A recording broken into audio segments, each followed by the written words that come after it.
Sandra all the time is here with the cold hard truth. She's the ears and the eyes for me and you.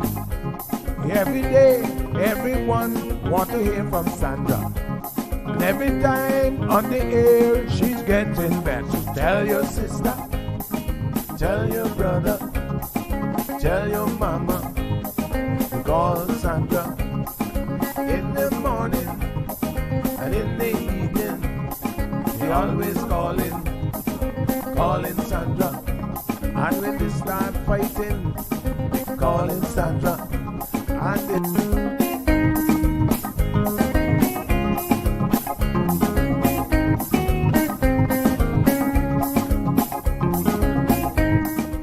That's right, folks. Everyone is telling their mama about the cold hard truth.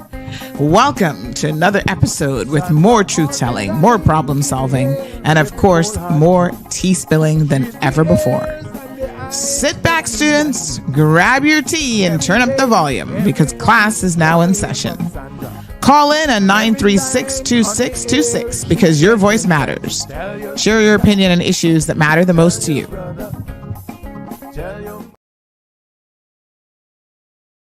All right, folks. Good morning. Good morning. How's everybody doing? You guys okay? All right. We're going to bring in Blake and Aaron here in a minute. Oh, my goodness. Frog in the throat again this morning. Hello, everybody. Bobo Land. We're going to talk to 106 here. Good morning. I don't think he's ready yet. All right. Okay. Where's Aaron this morning? All right, folks. We got lots to talk about today. Good morning. Hi, good morning. This is the pre-show on the show before the show. Happy Friday. Yes, happy Friday. Yeah. Let me know whenever you're ready. I'm just going to do a few little things here in the background. Sounds good. Get my links ready. Say good morning to everyone. Yeah, let me throw out a forecast for your listeners. Yes, that sounds nice. Looks like we're getting rain today. It looks like a mix of clouds and sun, high near 80. I don't know about rain, only a 10% chance today. Winds out of the east, 10 to 20 miles per hour. I would let you know for sure about rain, but the government radar still does not work. Have you done a story on that? What is up with that? Oh, man. What's up with that big white dome at the end of the airport that just doesn't work? We had a senior lady call me yesterday, and she's like, why is it that radar never works? I said, well, if I had that answer, I might have all the answers to our problems. But yes. Right. No idea why. Exactly. Morning, everybody on Instagram. Facebook. Weekend weather looks pretty good, though. We're looking at sunshine and 84 tomorrow. Nice and warm. Low chance of rain, under 10%. Same on Sunday. High 83 for Super Bowl Sunday. Nice. Who are you rooting for on Sunday? I don't really watch football, to be honest. Mm-hmm. But the Patriots are playing, right? No, it's the Baltimore Ravens. And who else? Chicago Bears. It's the Baltimore Ravens against the Chicago Bears. It's the Tampa Bay Sea Rays. Who is Taylor Swift's boyfriend with? He's with the Ravens. Yeah, Chiefs. It's the Chiefs and 49ers. That's the only thing I know. She's with Tom Brady. What? No, Tom Brady's not in this one, right?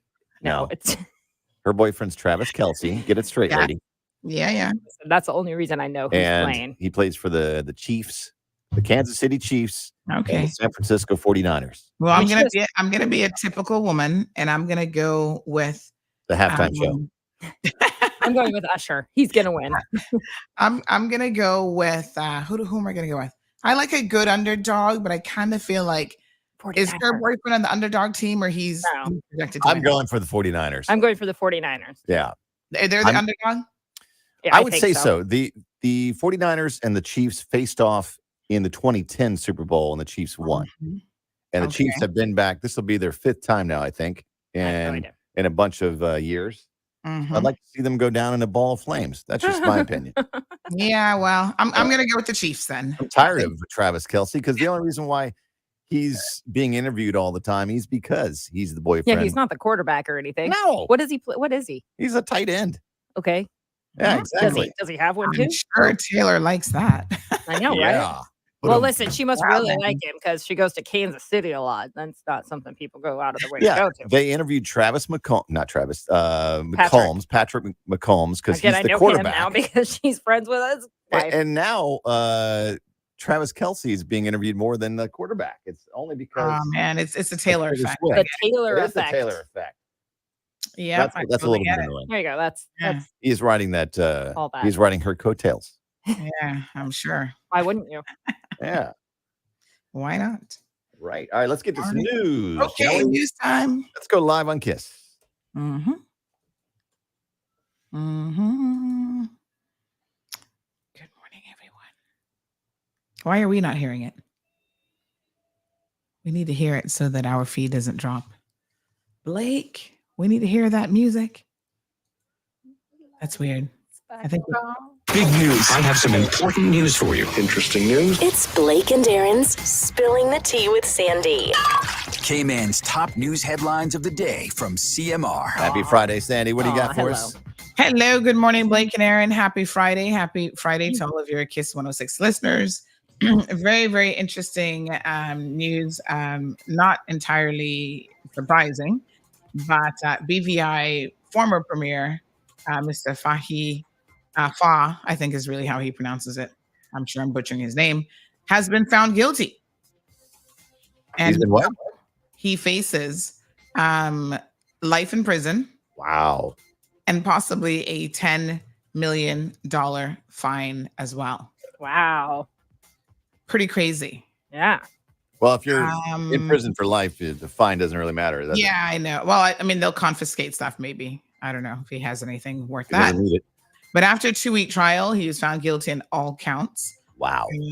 Yes, before U.S. District Judge Kathleen Williams. He was remanded following the verdict after being on bail for the past 2 years. So, what is the latest on the local trials, Makiva's trial? Yes, we have jury selection coming up next week on Tuesday. And then, of course, there's a holiday on Wednesday, Ash Wednesday. And then it'll probably properly get started, I would say, by the following week, by Monday the 19th. Wow. So we'll definitely keep you guys updated on that. Speaking of local trials, I don't think we mentioned this yesterday, but remember the Canadian gentleman with the guns that brought in all the guns? Yeah. It looks like he might be preparing to walk completely scot-free. How is that possible? Well, I tell you what, his lawyer came up with a very, very interesting argument. He looked at Section 5 of the Firearms Law, or the Firearms Act, which actually permits a person to come in with firearms, walk up to a customs officer, and make the declaration at that point in time. Did he? And evidently, this is what he did. He said, I've got these 3 firearms on me. Okay. What he also did that was interesting is he did inquire prior to bringing in the firearms what the procedure was. And he was told, you go through this procedure of getting a permit, basically applying and get a permit from the police commissioner. That is also possible, but he didn't do that. He opted to do this, which is apparently fully legal under the firearms law. So it looks like 2 pieces of legislation that are probably not entirely, in line with each other. Interesting. Well, I mean, I guess if it's the law. Yeah, if it's the law, and if he went up to someone and said that, I mean, do they have they obviously have documentation that he went up to one of the customs people. Yeah, and in fact, the judge has already found that he did not unlawfully bring in the firearm. So then the question becomes, how do you charge him with possession of unlawful possession if he brought it in lawfully? It's had a very unusual turn.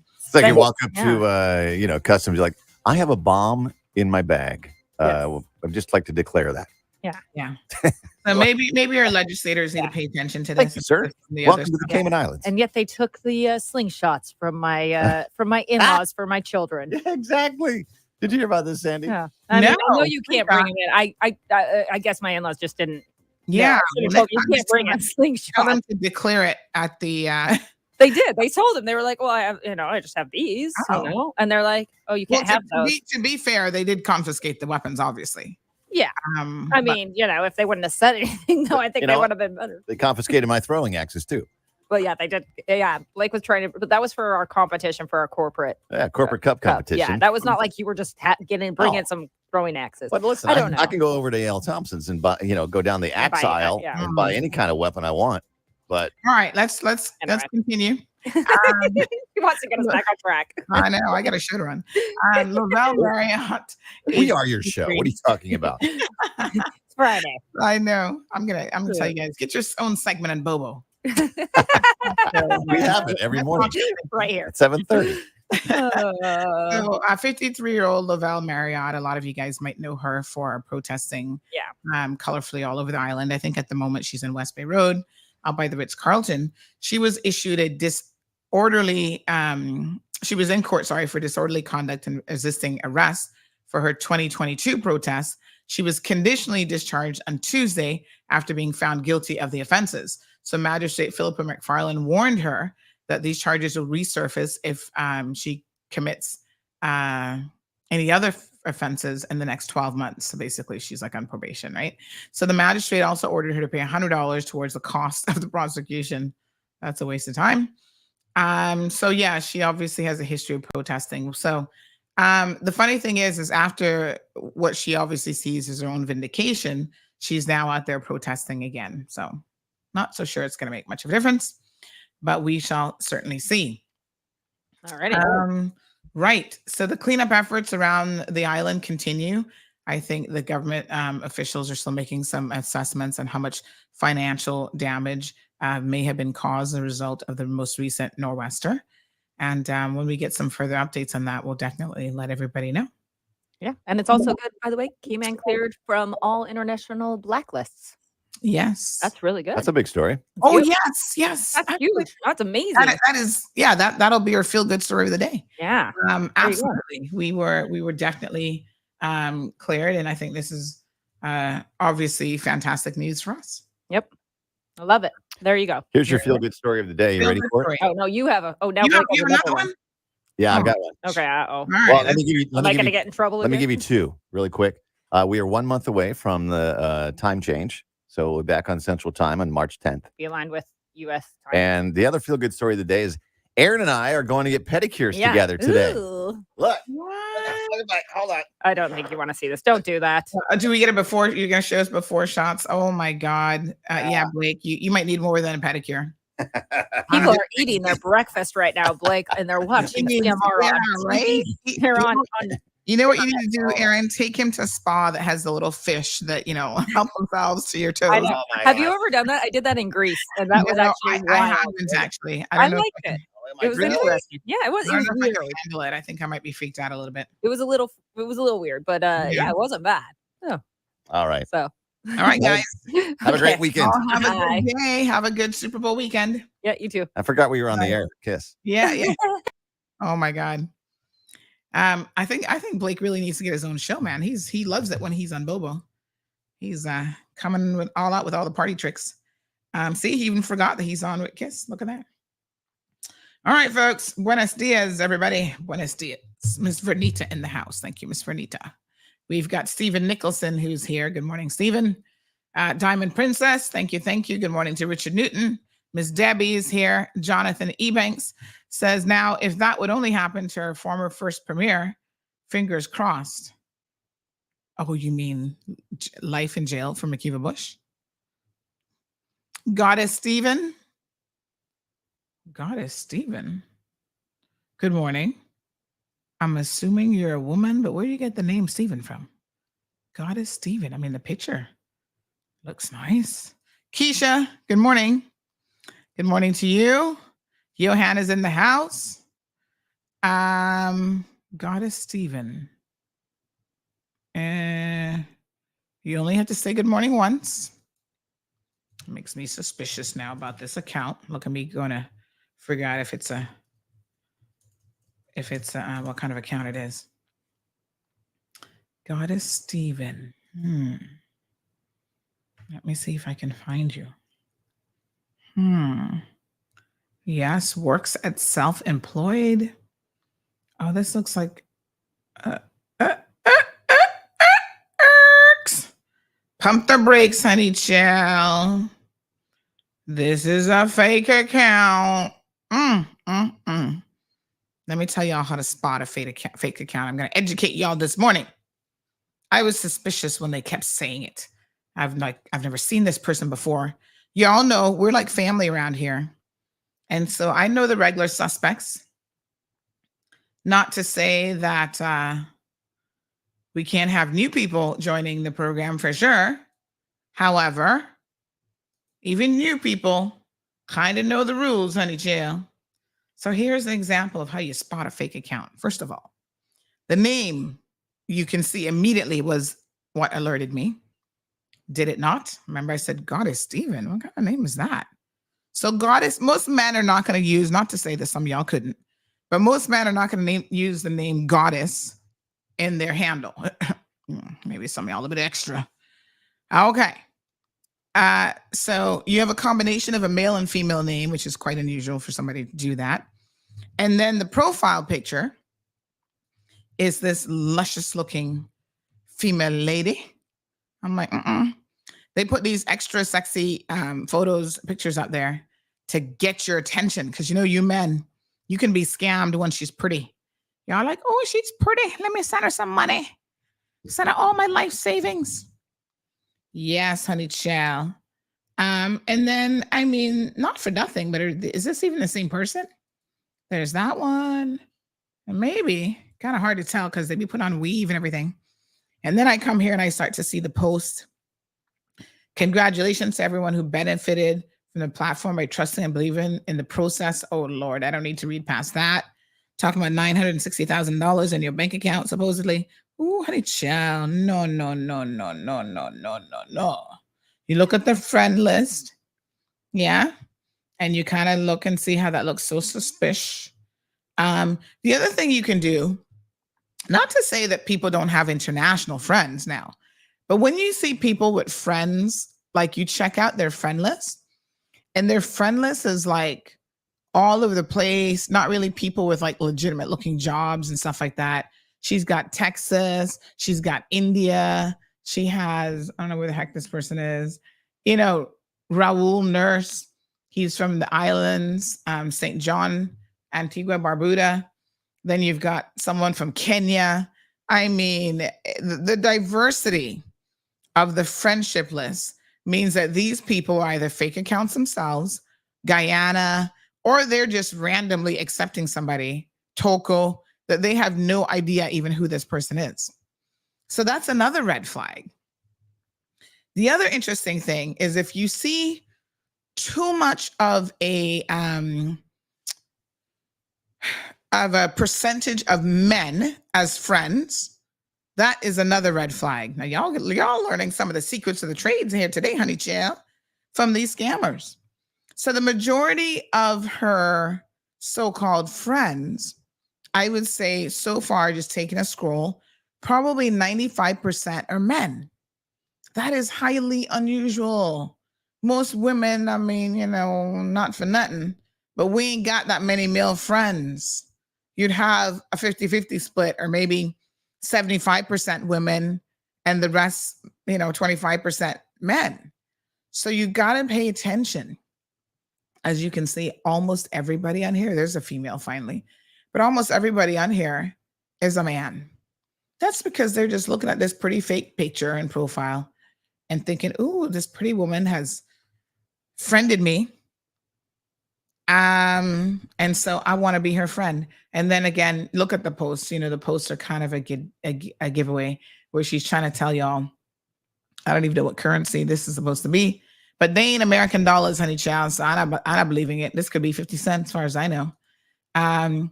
showing you all this money of how you can live this wealthy, fabulous life like this here now, where you're all popping the bottles and, pouring champagne and dressing pretty and have a $2,000, bag of weave on your hair, on your head. What a hot mess. So this is a fake profile. Trust and believe. I see all these videos and people who claiming that they won all this money. Yep, trying to get you to part with your money. So I'm going to help y'all not to get scammed by go ahead and blocking Stephen. Goddess Stephen here this morning. Goddess Stephen, I'm so sorry, but I have an obligation to protect my people as much as I can, my viewers. So toodaloo, goodbye, get out of the studio. Talking about hello, good morning. Damaris, good morning to you, honey child, joining us from New York. Miss Olive says, I'm early for class, sitting right in the front. Wee Wee's here. Janae says, morning, Auntie and my CMR fam. You were asking about the YouTube, any links for YouTube? Aren't you on YouTube already? Karen, good morning. Miss Bonnie's here. Shaka Zulu, good morning. Sonia, hello, how are you? Johan talking about it's today Bun Friday. He always looking for the most sis in the world. Good morning, Jessica. Jessica says, I've got that cold. Oh my gosh. I feel sorry for you. Feel better soon. What about this nice little weather? Oh my gosh, last night I legit needed my hoodie. A lot of times I wear it just to have access to the pockets, but I have to tell y'all, I was like, brr, it's cold out here. And the wind was like whipping up a lot. So yes, I'm loving the weather. Now to hear that it's going to be 80s again over the weekend, I'm like, why? Why can't it stay around a little bit longer? The Ice Witch says, yep, that's a scam profile for sure. Boy, they can pick some good looking profiles, honey child. A lot of times what they do is they find real people and then they just steal their pictures and try to fool y'all. So anyway, that person has been blocked from the show. And I think when I block them here, they also get blocked from the platform. So that's good. Barbara G. Hey, good morning. How you doing? Good morning to Irvelin. Aliana says, tick block. Patricia Blake in the house. Strong Wilt. Morning, Anty Sandy. Enjoying the weather. Have a blessed weekend. Thank you. Thank you. Irvelin says, yes, last night was icy. You know what I'm shocked at is despite how cold it is, y'all are still using AC like it's 95 degrees outside. I see people have AC down to all 70 something. I'm like, why? If it's like 70 degrees outside, inside of your house is not getting that hot. Why do you have the temperature down that low? Come on now. Caribbean Boy TV, good morning from the Philippines. Good morning, good morning. How are you? Ogier, good morning. How you doing? Miss Dory, beautiful Miss Dory is here. Now, this is a normal looking Kimanian face and a normal profile. And if you go to Dory's, profile, you'd see that she's living a normal life. She's not trying to get people hoodwinked into some money scam. Speaking of money scam, do you guys remember that a couple years ago now, the big one that was here and came out that all y'all were going crazy over? Oh my gosh, get into this. You join in and then you get other people to join in. I was like, ugh. How many different ways can you pack a, what's it called? A Ponzi scheme and try to call it something else? It's still a Ponzi scheme. Right? No. This is not a Ponzi. If it's not a pyramid scheme, a Ponzi scheme, Ponzi, as Blake always says, not Ponzi. Honestly, you would need to bring in other people in order for it to make money. That's the very definition of a pyramid scheme, right? The base is built, right? That way by bringing in all these people. So some of you got payouts in the early days because that's how it works. And it's important to get those success stories because then those people become the mouthpiece for the pyramid scam. And they go around telling people, oh my gosh, I won money. Blah, blah, blah, blah. And then it starts to fall apart though, because you can only sustain it at a particular level. So guess what?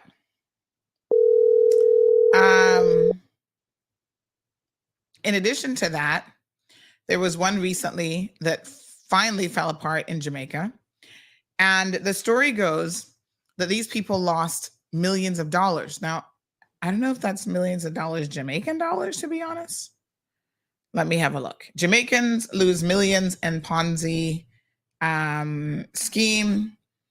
So the story says that nearly 50,000 Jamaicans. I mean, they say that, you know, a fool is born every minute or something like that. But really? 50,000 of you fell for this? Y'all can't learn that there's no such thing as fast money. Fast money is dangerous money. It is no good, honey child. Anywho, they got involved in the scheme. It crashed in January after operating for a little over a year. And people have lost anywhere from $7,500 to upwards of $3 million per individual. And as usual, some of these people borrowed money in order to invest. So the name of this company was Warner Media Jamaica, swindled millions from Jamaicans across the entire island. So typical individuals invested in the venture. They were sent a message on the 29th of January to say the system would be updated for 2 days, rendering it impossible to withdraw any money that they had in the app. On February 1st, they got another surprise message from the head of the venture saying that her boss had, quote, run off with the money. Lord Jesus. This was the message. I tried getting into the account for a few days and nothing. And after that, it was just pure chaos in the WhatsApp group, because by then we figured out that we were scammed. A man who invested his life savings in the venture told the Jamaican Observer.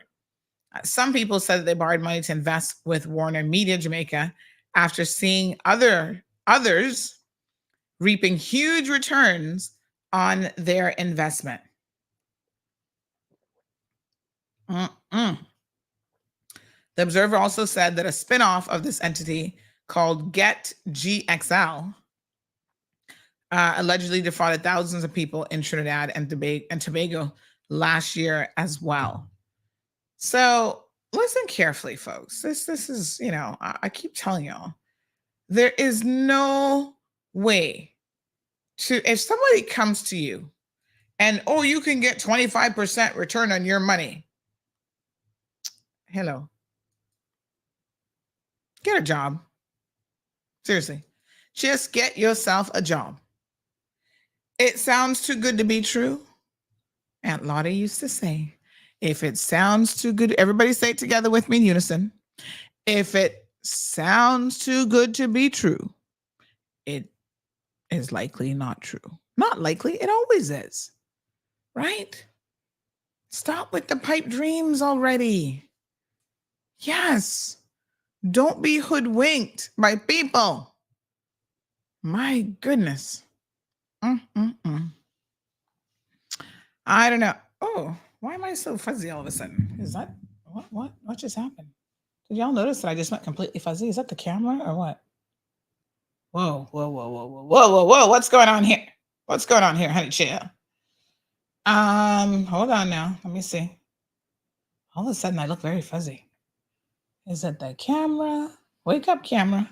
There we go. Oh my gosh. I was like, oh, did my glasses get dirty all of a sudden? I tries to keep them clean, honey chill. As a matter of fact, let me wipe them off right now. Camera got out of focus, got confused. What a hot mess.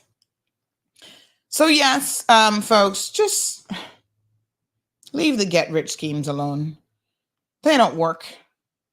There's going to be one or two people profiting ultimately, and then they're going to run off with your money. And there have been so many of these over the years.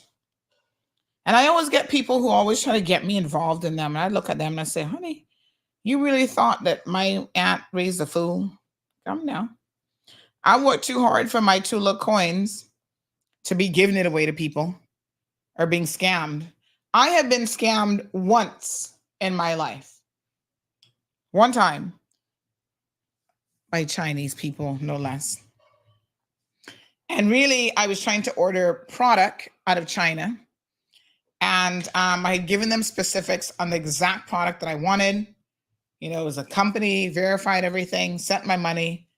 And then basically what I got was a bunch of crap product. It wasn't the quality, it wasn't the brand, it wasn't anything that I actually wanted. And so I learned my lesson. Sorry, Chinese people. I don't care what kind of deals y'all got. I ain't dealing with you. Nope. I will stick to my North American companies that I can, do a little Google search on, research, see their ratings online, and so forth. That was the only time. And then I recognized that, wow, people really work hard and go out of their way to ensure that, they're taking other people's money. That's how they earn a living. So anyway, don't fall for it. Good morning, Strong Will, says Sandy. Afro used my AC because hot flashes is killing me, honey. Oh my gosh. Oh, you have to use your AC. Oh, hot flashes. Okay. I feel you. Not yet, but okay. I see. Ooh. Honey, chill. What a mess. No bueno.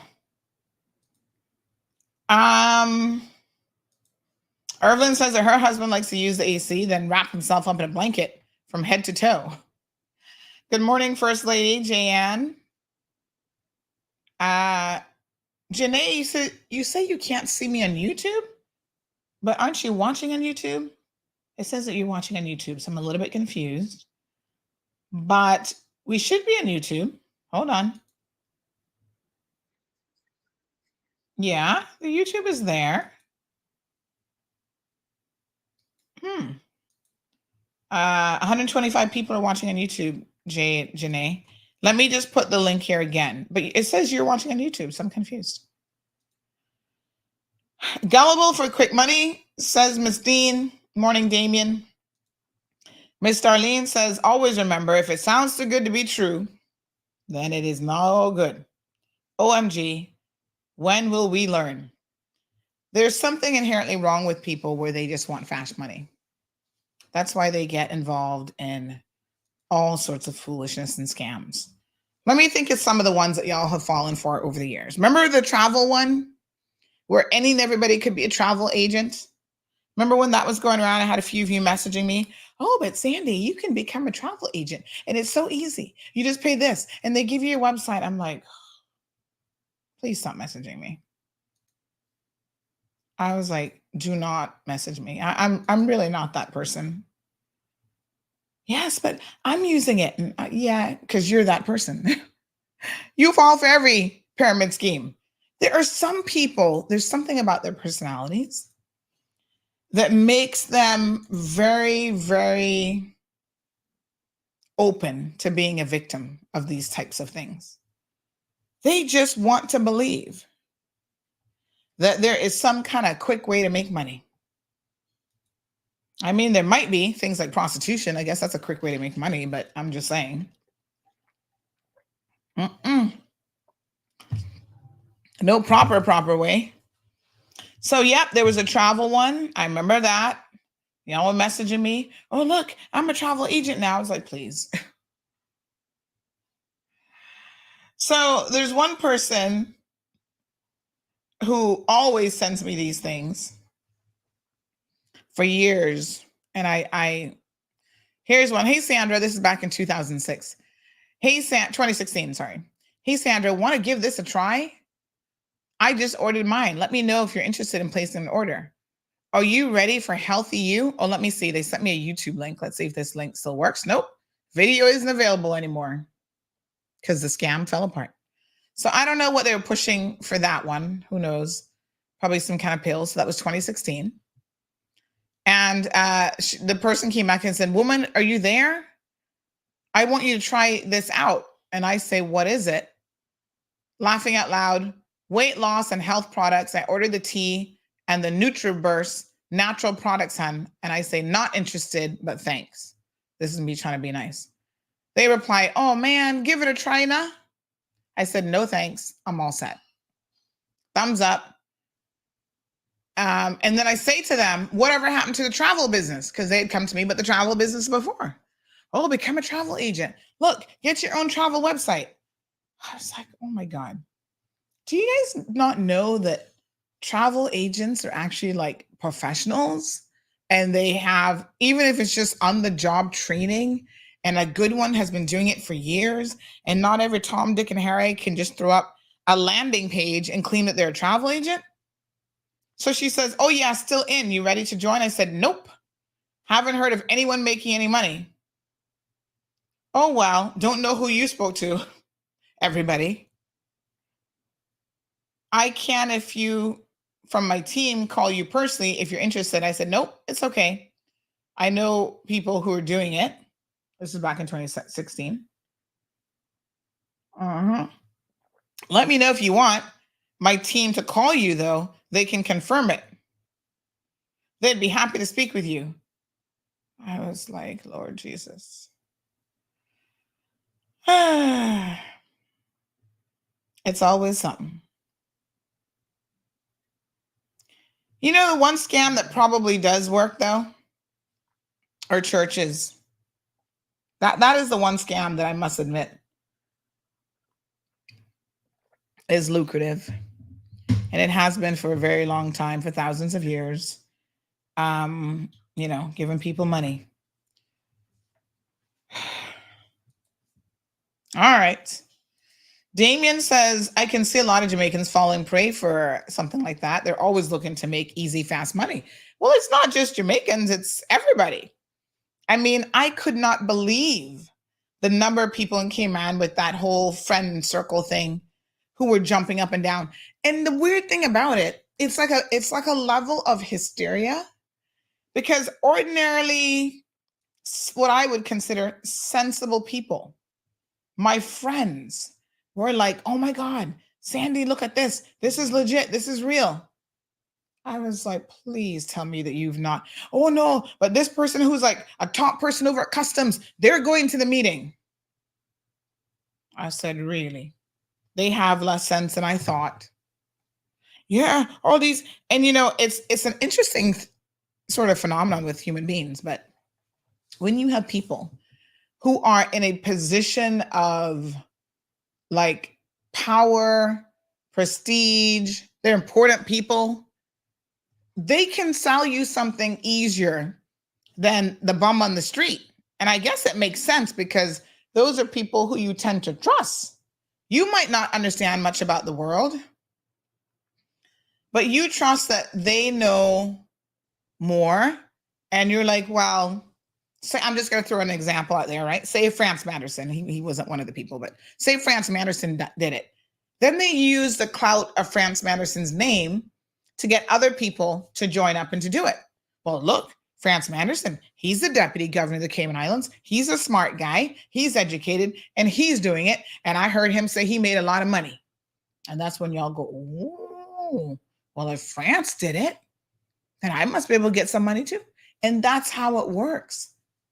It is a thing to get prestigious people involved early in the scam because with their clout, they help you to sell it. Rough Seas, yes. So tell that to people that invested in Bitcoin 7 years ago. That was another one that people were trying to get me into. Oh, but Sandy, you have so many followers and this, that. And I said, that's exactly why I will never fall for one of these scams. Because there would be too many people that would sit here listening to me talking about Bitcoin, and y'all be like, oh, if Sandy says it, then I must do it. Because Sandy has a reputation for telling us the truth. You better believe it. That's why you will never hear me peddling any of these foolish things. I will tell y'all about stuff that works for me. Yeah, the flower circle one, that's the one I was talking about a couple years ago in here in Cayman. Some of y'all had to run to Honduras because y'all owed people so much money. And it's unfortunate, but people lose money that they don't have to lose. That's the part that really breaks my heart because y'all don't have it, but somehow you can find it when you think it's a get rich quick scheme. You go and borrow money. You take money that was supposed to be for your mortgage and pay into these schemes. And then when you lose it, oh, but this person owed me my money. Remember, we had at least 4 of them here apologizing and posting on social media, not really willing to take any accountability. Oh, it don't have nothing to do with me. Oh my gosh. Don't fall for it, folks. There have been so many of them. I remember when the Bitcoin trading thing was hot and heavy. I went to the salon, and this guy, I think he's actually back on island, he's the American guy from Atlanta who all of you ladies with short hair used to love him because he's very good with like short hair cuts and maintaining short hair. What was his name again? I'm picturing him. He used to be there at the 4-way at the Bobby Thompson Junction in that building.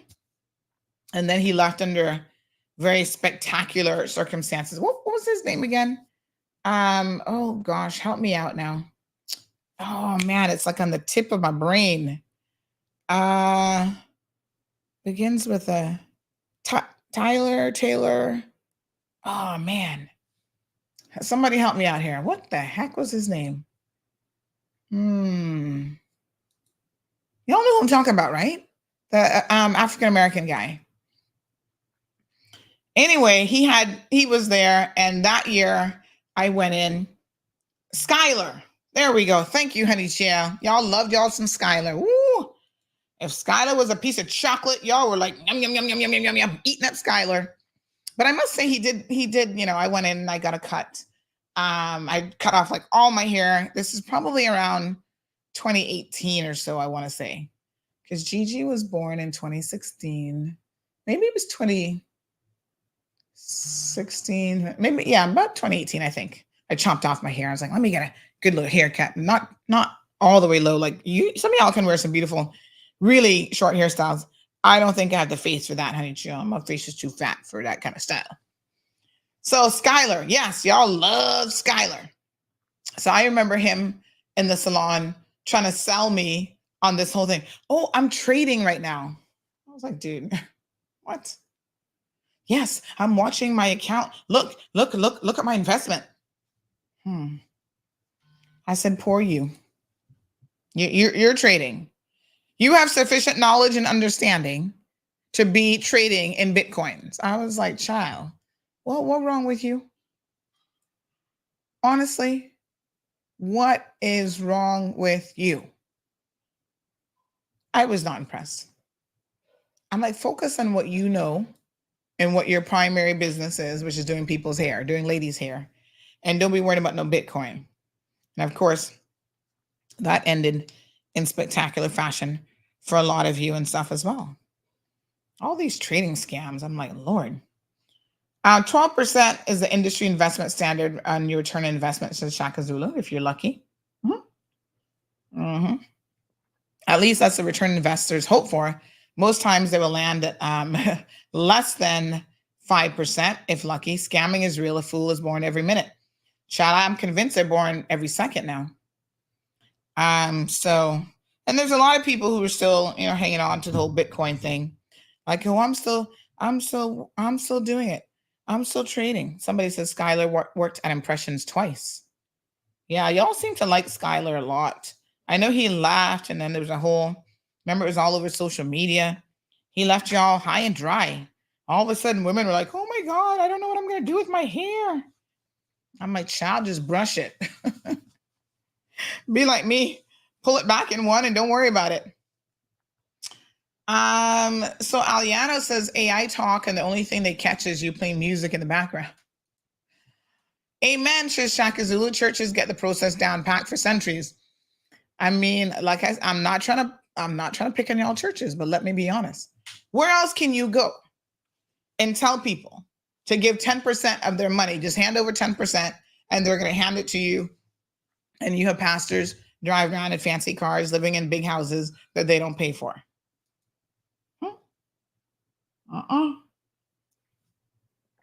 If you want to get that return and you're not even investing anything, that's the best thing about churches. I mean, I guess you're investing your time, reading a good book and preaching the gospel, but you don't have to put up any money. Live says, if you see a group of Filipinos running an NPO in Cayman, do not support it. It's a scam. Don't fall for it. Speaking from experience. Oh, what kind of NPO though? Because some of them do help each other, and they do like free cancer screenings and stuff like that. So I'm interested to know more exactly which one has been a problem.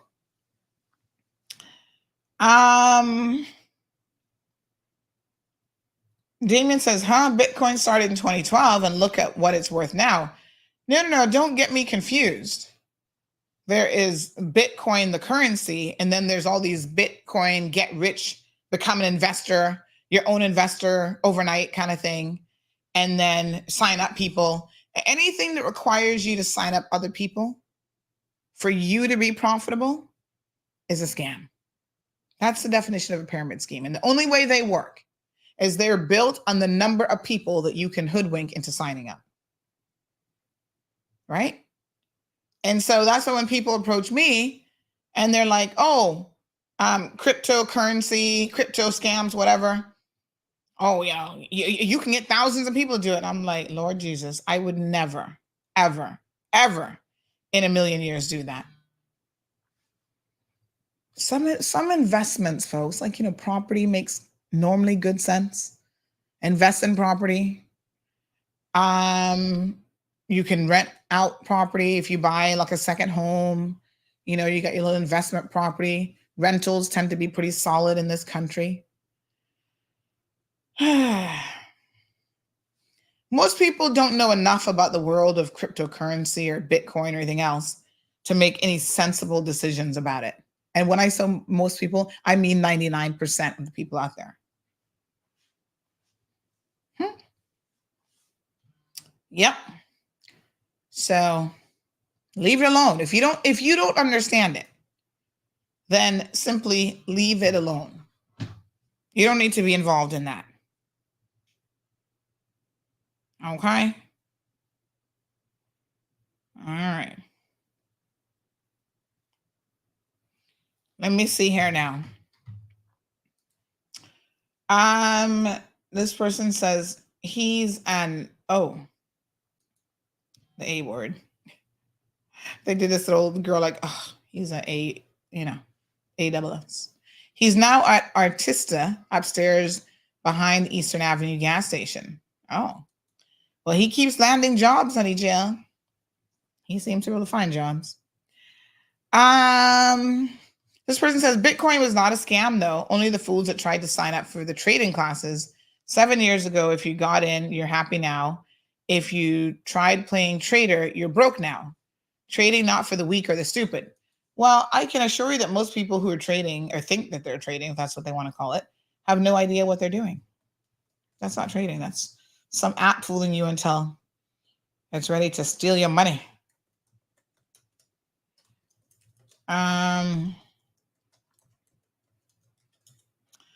Okay. This person says, what about that's what it was called. Forex trading. That's the one. Is that a scam? That swap came out a few years ago. I never understood it, so I didn't sign up. Oh, yes.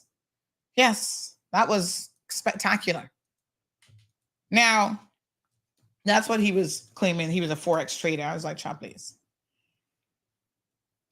The thing about Bitcoin is it is so incredibly volatile, and there have been so many, and I mean, when I say multi-million, maybe even multi-billion-dollar Bitcoin-related companies, cryptocurrency companies that have gone out of business. This is not a word of lie, y'all. Y'all need to pay attention. Some of the big ones, like, oh yeah, no, this is solid. You can believe in this one. Go and have a look at Offshore Alert. That's one sort of collective place that you can see a lot of these going under, being charged for stealing people's money and the whole 9 yards.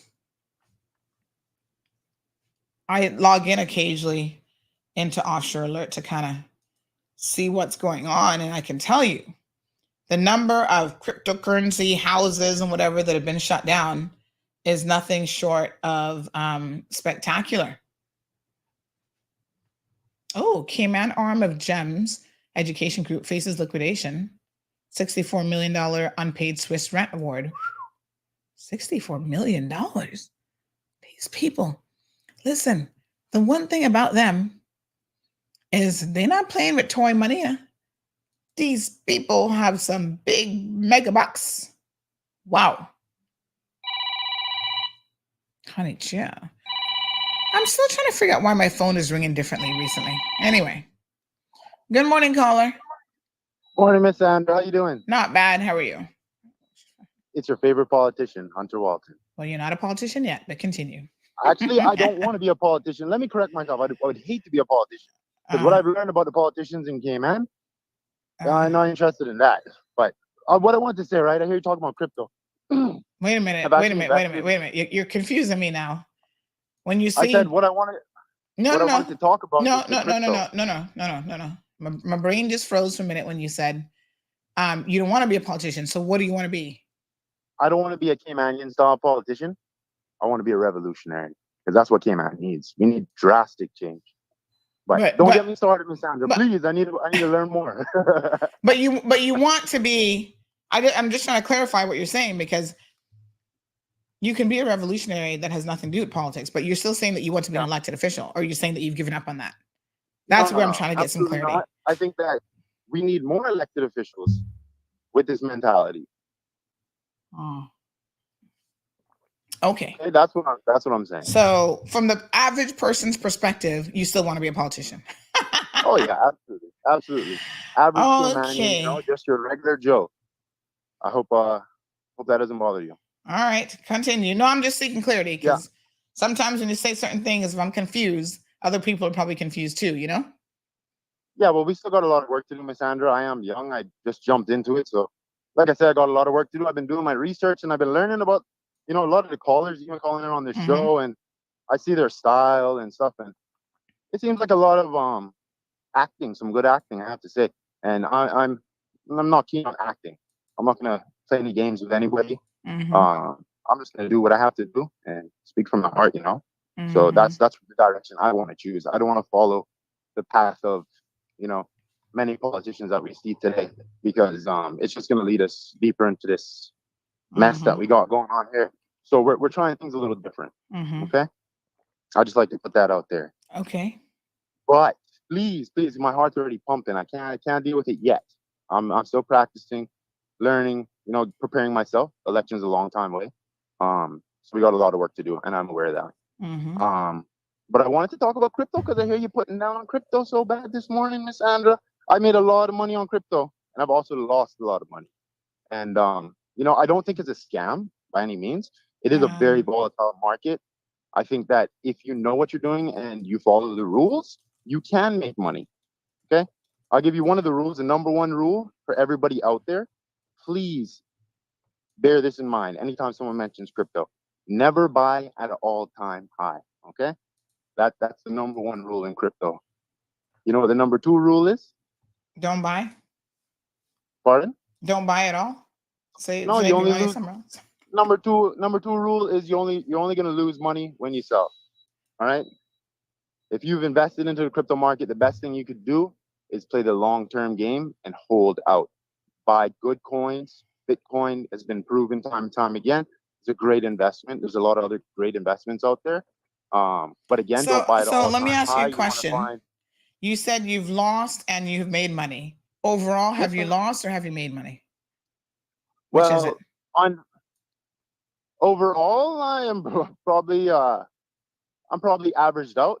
I would say I haven't really lost too much compared to the amount I've actually gained, especially because I do have holdings in crypto now.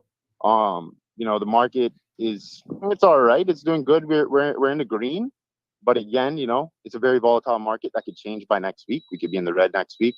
Of course, if we sell next week, that's when we'll lose our money. But if we hold out for the long term game, it might look good.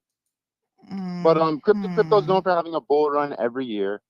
So if you're buying at the bottom of the market, this serves like your pension investment. Any investment, the long game, no. I'm saying this is how pensions work as well.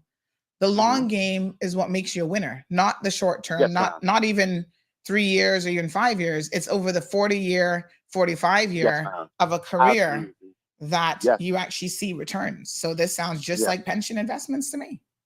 Yes, and as a young man, I saw it as an opportunity.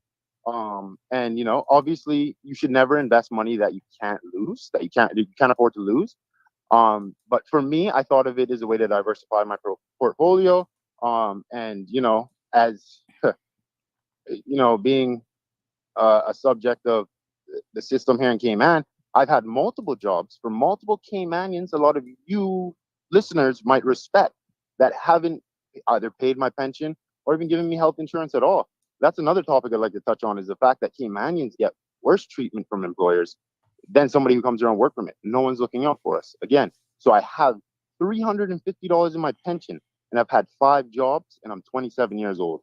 So we'll get into that. But I've invested in crypto, and that is right now, an emergency fund, looking to be what could be a part of my pension portfolio. Yeah. Okay. So look into it, Miss Sandra. I think it's important that everyone tries to develop an open mind. What else is part of your consider other people's opinion? What else is part of your portfolio? You mean financial or specifically? Maybe we're talking about we're talking about you said crypto is part of your portfolio. So I'm asking, what else is the other part? Well, I don't have any actual retirement plan. No. I mean, I thought you had. I'm sorry, but you said that you've got this is part of your portfolio. So I was interested to hear what other investments have you done. Like I thought you were going to tell us in general. I mean, I don't know. I have a moving, I don't know how do you define your portfolio? That's what I was wondering. I'm like, what else is in your portfolio? I'm an entrepreneur. I try to find, different opportunities to invest my money and make returns, just like every other businessman. I have a moving company, a small moving company, and a little coffee shop. I'm actually at the coffee shop this morning. Ma'am, what can I get for you? Flat white, perfect. Yes, ma'am. I'm at the coffee shop this morning working because my wife is sick. But yeah, I'm just trying to make it. I'm young, like I said, 27 years old. We got to do what we have to do. Especially when there's not correct systems put in place to protect Caymanians. That's when we find ourselves working for other employers without a pension. But as you should know, and everybody else probably knows, if you have a work permit, they're going to make sure your pension is paid. They're going to make sure your insurance is paid. There's no protections for Caymanians. Well, that's not a true statement, but excuse me, how is that not a true statement? Because I know a lot of expats who don't have pension or insurance being paid, and so their employers do not get emails from the pension board or health insurance commission, because I get them if I make late payments. Well, you'll have to ask those companies, but I can give you a lot of. But you're telling me I'm wrong. You should know. Well, I am telling you you're wrong, and so I'll give you an example. Our Minister of Labor and Pensions and Culture, Dwayne Seymour, has his company at the airport has multiple people on work permits that he owes money to, into the thousands of dollars that he never paid pension the entire time that they worked for him. So is there proof of this? I'll send you the link. We've covered this tons of times, and there's an article. Do you believe it's being investigated as it should be? Well, I mean, illegal offense? That's a whole other question, because he should be charged. at this point, but of course he's been given the opportunity to pay the pension arrears, and then he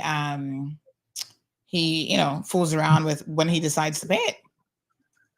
So during COVID, he was permitted to take a pension break, although he was in arrears by thousands of dollars.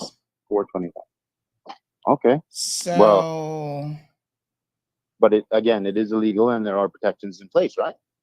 Well, they're supposed to be, but I'm saying it's not something that, it's not only Caymanians that are being abused. In fact, the chances majority of the people being abused are Caymanians. I can promise you that. I don't know anything about that, because what I'm going to tell you is the most interesting thing is that people abuse foreigners more because they feel like the foreigners are less likely to complain.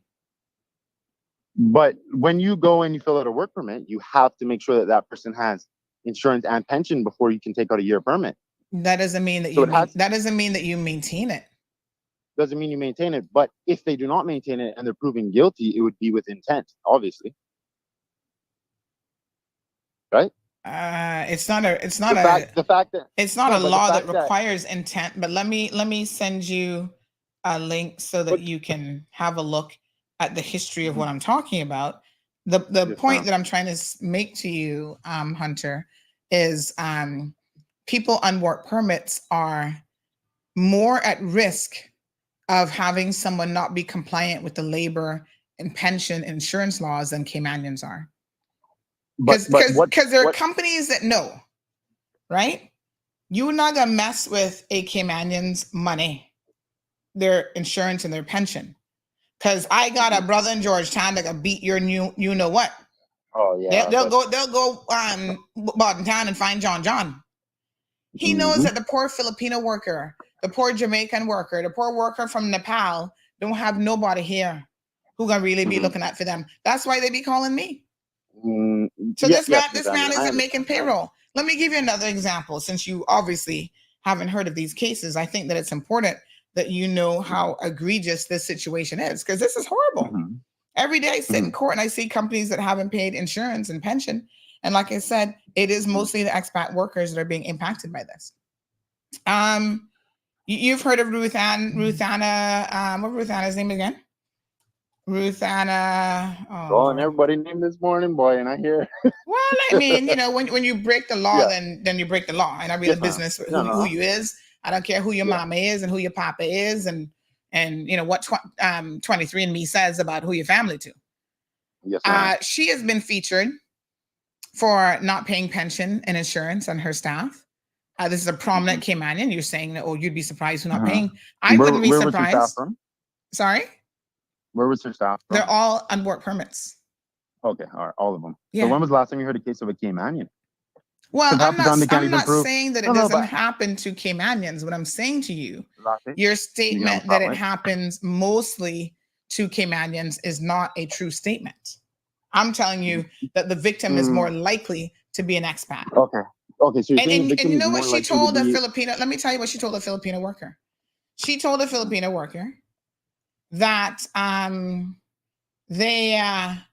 don't have any kids or anything back in the Philippines. What do you need money for? After they've worked for their money.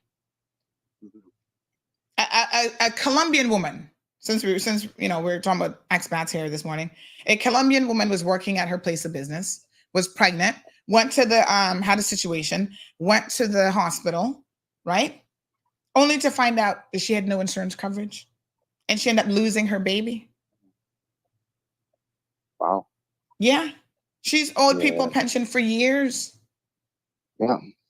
No. This is a serious problem. So like you're saying, it happens to everyone. But you're saying yes, obviously that expat workers are subject to seeing this kind of abuse more often. But the bottom line is these are Caymanians, right? These are our people. We have to do what we can to protect them. It's something that is being. This is my point to you, is we have to protect all people. Yes, ma'am. We can't. I agree. Yeah, we can't live in a world where we say that only Caymanians are deserving of protection. No. I'm not saying that, but at the end of the day, our government needs to do a better job at serving people. Right? Speaking of being scammed, again, expats are more likely to be scammed with work permits. We see a lot of that happening and stuff as well. Can I do for you? I got Miss Sandra on the phone. You say hi? That is Miss Sandra. Sandra, how are you? Hey, morning. Who's this? This is Michael Webster. Hey, getting yourself some nice coffee this morning? Oh, definitely. Every morning almost. Nice, nice, nice. But you have a good one. Thank you, my Take dear. care. All right. All Yep. right. That's one of my valued customers there. I love that. Yeah. Well, you listen, better get back to work in case you mix up somebody's frappuccino with a cappuccino. No. We don't do any frappuccinos here, Miss Sandra. Oh, okay. All right. Yeah. I don't want you to. They ask for double espresso and you give them a single. You might get a bad review. So you go focus on. Forgive me, man. Forgive me. We got good customer service over here. We'd like to have you come down one day. Yeah, I don't drink coffee. That's the only thing. I actually don't drink. Try the waffles. We're doing a gourmet Belgian Liège waffle. Okay. Very fancy. It's we make a fresh bread dough every night. And we cook it in a waffle iron. I mean, Michael can testify to that. Like I said. Yeah. Trust me, we got something special going on here. But yeah, again, Miss Sandra, just want to finish up here because I gotta go back to work. Yes, get back to work. Crypto can be a good investment if you know what you're doing. Don't trust people in investing your money. It's better to educate yourself and do it yourself. You want something done right, you do it yourself. Okay. All right, my dear. I'm here selling coffee. Thank you. Thank you very much. Get the coffee right. Get the coffee right. All right. Yeah. Well, the one thing I will agree with what he said is you need to educate yourself, not just in relation to crypto, but in relation to everything in life, honey chill. Make sure you know what's going on. It's easy to fall for things and to get hoodwinked into things if you just don't know what's going on. So Garrett says investing is a risk, and no matter what you invest in, you never buy it high, buy at the lowest and sell at the highest. That's just investment 101. That's nothing specific to cryptocurrency. Somebody else said that as well. Like, that's not a secret to that. That's actually common sense. That's even real estate. If you can buy a property for cheap and sell it for more, that's the whole point of making money, folks. That's just life. If I'm going to go on Amazon and try to become an Amazon reseller, because a lot of people make millions of dollars doing that. They buy stuff, they get it wholesale, they get it really cheap, whatever, and they try and sell it for even more money. You can't buy something for more and sell for less because then you're in the deficit. That's just common sense 101. That ain't no secret to investing, honey child. That's just like, duh.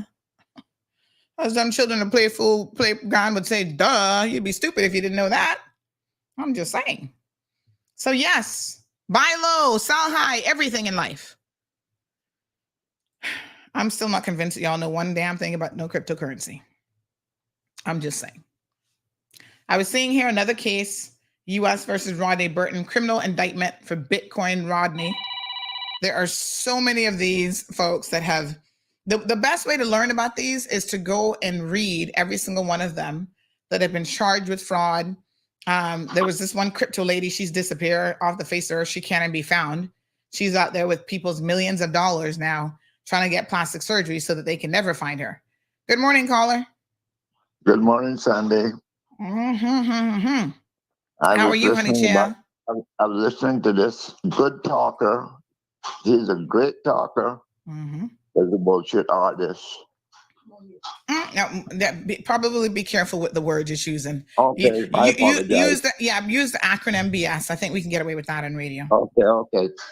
The thing about it is that most people don't know about crypto. I'm an intelligent person. I don't have a good education, but I would never go into doing stuff that I don't know anything about. He is a typical gambler. And gamblers is always thinking, I am going to win. And they always end up losing. There's very few gamblers that win against these big institutions. The house always wins eventually. Yeah. You know, I had a wife one time that me and her went to Las Vegas. And I always, whenever I go to gamble, I take $100. I watch who is playing the slot machines, and watch them lose. And I figure that machine is going to play zone, so I go to play that. And I always win on that. And when I win, I take my $100 that I started with, put it in my pocket, and gamble their money. And I had my wife, and my wife would always says, "Oh, let me $20, let me $40." I said, "What happened to the money you had?" "Oh, well, I lost it." But and now I know that I got a feeling I'm going to win. There again, she goes and makes them. She goes and makes loses again. This is not my present wife. She's she's in the background saying, "You better clarify who you're talking about." My present wife is a very intelligent woman. She will not. She will squeeze at that eagle to hear him scream. But my second wife, she will gamble with the best of them and always lose. So I would never buy crypto because I do not understand it. I feel you. I feel the exact same way. Thank you, Anyway, my dear. My apologies for you listening, audience. Words sometimes get away. I know. Thank you, honey I Chill. hope Well, they can find it. he says he doesn't want to be a politician, but he does want to be a politician. So maybe that's the best. Maybe that's the best job because some of them are the biggest BS artists there are. I should have said that's the number one scam. Forget churches. Being a politician is the way to scam people. Can you imagine him running this country? Well, he says he's young and he has a lot to learn. So I hope so. But I tell you what, you better not vote for him. I mean, do you think he's going to be ready next year? I mean, next year is an election. Do you think in that time he can learn what he needs to learn and be ready? I don't know who he is. But the thing about it is that I would never vote for him because he's a fast talker. Oh. To me, I get this feeling, I have like a sixth sense. And people like that doesn't faze me at all. He's a good talker, and that's what politicians are all about. And making promises. All right, leave me there. We got some other callers on the line, 936-2626. Phone lines are open, folks. Oh gosh, hold on a second. One second for me, caller. I think we got more than one on the line now. Hello, good morning. Uh-oh. Oh my goodness, I think I lost them all. 1 second, honey chill. We're still trying to get this toll-free number sorted out. All right, so this caller was calling a few times. Let me call you back. I got to save you some credit. Oh, wait a minute. I thought I was calling you. Good morning, caller. Morning, Sandra. How are you? Hi, not bad. How are you? I'm all right. I just wanted to add my 2 cents to what everybody is saying about this get rich thing. First of all, there's no such thing as get rich quick. And anybody who gets rich quick is going to sell something, whether it's their soul or something else. They're going to sell something. But the point I wanted to make about investing, right? I think people just need to. It isn't hard knowing what to invest in. Just invest in things that are going to add value to people's lives. So if it saves people money, if it's going to save people space, if it's going to give people health, if it's going to give people, something like, if you want to buy a piece of land or you want to buy rental units or you want to go into a business, you want to start a business. As long as it's adding value to people's lives, people are going to trade their money for it. My question for the gentleman who called in some time ago, I'm not saying that you can't make money on crypto, but what value does crypto add to anybody's life? You're just changing good money for what? For secure money for insecure money? I don't understand it. He says he has a lot to learn about Cayman and the world of politics because he's still young. Maybe investing is, because, there are professional investors out there who that's their livelihood, that's their life, that's what they do, that's what they study. And so I don't think just Johnny come lately can be giving you good investment strategy advice when that's not their specialty. I'm sorry. I've seen too many. I'm still looking at Offshore Alert. FTX Trading Limited, Binance. Is it Binance? I mean, so many of these huge crypto houses have gone under that you can't tell me. And they were being invested in by very savvy, smart individuals with a lot of money, and they have now lost a lot of money as well. So, what I would say, look at this one. There's Binance account forfeiture. One account, $14.6 million fraud and crypto laundering. It's just it's very, very volatile. You better know what you're doing for sure. Well, for the people who are listening to your show, Sandra, I just want to plead to them. Look, when you go to work, you work hard for your money. You're trading your time that you will never get back for the money. So if you're going to invest money, first, seek to understand for yourself. If you don't understand it and you still want to get into it, seek experts who have a track record. And when I say a track record, I mean like you've done your own investigation. Yes, this person is a solid person. They know what they're talking about. Mm-hmm. Don't go to somebody who's just getting into it and then say, all right, I'm going to follow their example. All right. Sheep follow sheep. All right, my dear. Thank you so much. 936-2626. Jackie says, I like Hunter and hope that he runs. We must understand how much he has to learn. I think, Jackie, the question is, do you want people learning? Is being an MP one of those jobs that you actually want people learning on the job? So you want them to make mistakes at the expense of the people of this country? That's the only question I have for you. That's a question really that the people are going to have to start asking, because I think that one of the downsides, and it's unfortunate because we all want to give younger Caymanians an opportunity to, come forward, step up to the plate, be involved in their community, be involved in their country. But even if you're a young person, I think that you have to have something that we can look to that has said, I've been able to accomplish something in my life.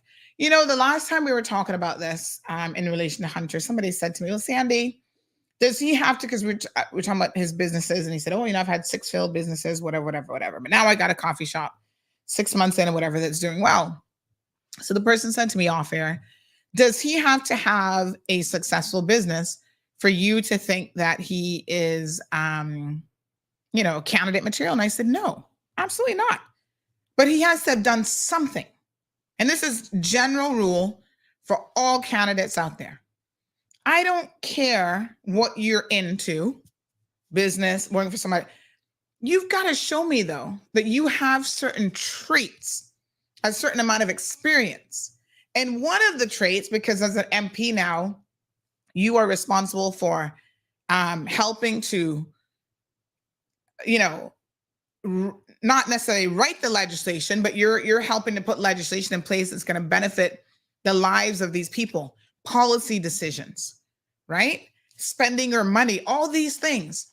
So you have to demonstrate to me that you have done something in your life that says this person at least has the foundation to be able to one day be a good MP. This is not a training ground. This isn't the play field, folks. This is the big boys league. Okay? So you don't have to have a degree. There are people who don't have degrees that are brilliant, and they've ran companies and they've made good decisions, but you got to show me that track record. Show me the track record of community service, at least be involved in your service groups, if nothing else. So there's got to be something. You can't take someone who, well, I haven't done anything, I haven't accomplished anything, whatever, but I'm here and I have the answers for this country. And I'm going to help to run this country. I think we've made that mistake far too many times. And so the fact that, even Mr. Dexter was saying, oh, he's a fast talker, and I don't like that. It's not so much about being a fast talker. It's about what is it that you're actually saying? Does it make sense? Right? And I mean, I don't know. I mean, he's admitted himself that he has a lot to learn. But the people are not going to give you the opportunity to learn on their backside. I can tell you that.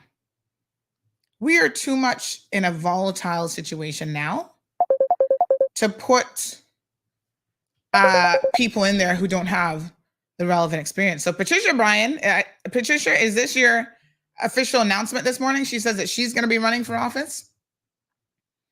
I think we just had Patricia make her announcement. She says, good morning, Mr. Dexter. I've decided to run in next year. What do you think about that? I mean, I don't know. Again, the people will be asking you, what is it that you're bringing to the table, I guess. Damien says Binance is registered in Cayman. Morning, Scott. Janae says, yeah, Jackie, hope he runs too. ... runs away. That joker. Oh my gosh. Shaka Zulu says, amen. I couldn't have said it better, Anty Sandy. Track record in some level that shows leadership amongst other traits. Good morning, caller. Yes, ma'am. It's me again. Hello, Hunter. Yes, ma'am. I see I'm on the hot topic this morning. My dear. I might soon have to name this the Hunter Show. But we could. We can get started on it whenever you're ready. But aren't you supposed to be getting your own show kicked off? What's going on with that? Boy, I'm telling you, the time, man, the time. I'm juggling all this, but I'm trying to organize something. We are going to have a show, but I might not be the star of the show. But we need something for young people, man. We need that Youth Flex. Remember Youth Flex back in the day? Do you know what happened? Do you know what happened to Youth Flex? Organization. Okay. But what I want to say, is that, like, I hear a lot of the comments, and a lot of them are negative, but I appreciate them because it's the negative comments that allow me to build and better myself. So I am just putting myself out there, and kind of learning as I go along. A year is a long way away. Hopefully we can be prepared. But I will let you know now, as an unexperienced, politician, I would not want to be a minister by any means. I think that requires some serious education. Right. You're not a politician yet. You just called yourself a politician. No, well, by next year, I guess that's what they're going to be calling me, right? And another thing too, one of the main things I was looking at, especially for my platform, would have been community advisory boards and public forums. I think those are important. Community needs to be advising the government on decisions. Let me ask you a question. Just a second, Hunter. So you said that you don't want to be a minister. So this last time we had a situation where, unfortunately, people who may not have wanted to be ministers had to step up to the plate and become a minister because the numbers were so close, right? There wasn't enough of a cushion with the people that formed the government to say, okay, let's only have the 9 most experienced persons be ministers. So you had the highest number of first-time MPs, which I think is a mistake, but they didn't really have a choice, becoming ministers. So if you found yourself in that situation, say you got elected. What am I going to do? You know what I'm going to do? I'm going to have a community advisory board. We're going to meet once a week. We're going to have key community leaders there helping me make the decisions. And then after we've made the decisions, we'll have public forums to address the public and let them know what is going on in government. That creates the transparency everyone's looking for and the accountability that everyone's looking for. That is going to be a staple in my platform. I can promise you that. And we'll actually be starting the community advisory boards ahead of the elections because we want to make progress now. We don't need to be in to make changes. Okay, small or large? Okay. Yes, ma'am. Okay. You hear what I'm getting at, right? Is that there are ways to be an efficient MP.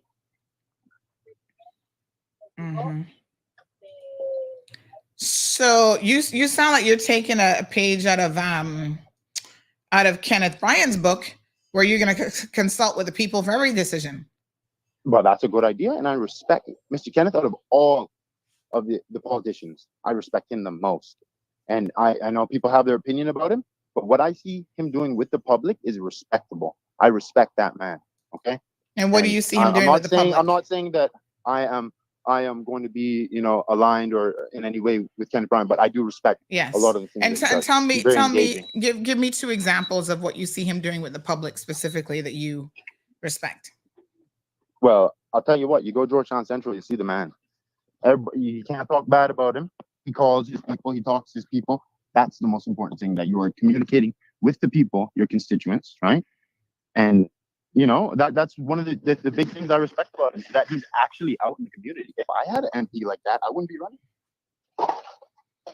Okay. If I had an MP in my district like that, I would not be running. I can assure you that. Mm-hmm. And your district, where's your district, out of curiosity? Georgetown West, best from the West. Georgetown West. Okay. Yeah, that's where I was raised. I wasn't raised in O'Kim and Brac. And I wasn't raised in the North Side. I was raised in Georgetown West. Don't say nothing bad about them Kim and Brackers, now you know. I go down there, man. That a Kim and Brac mafia. Your father's a Kim and Bracker, so you should know well.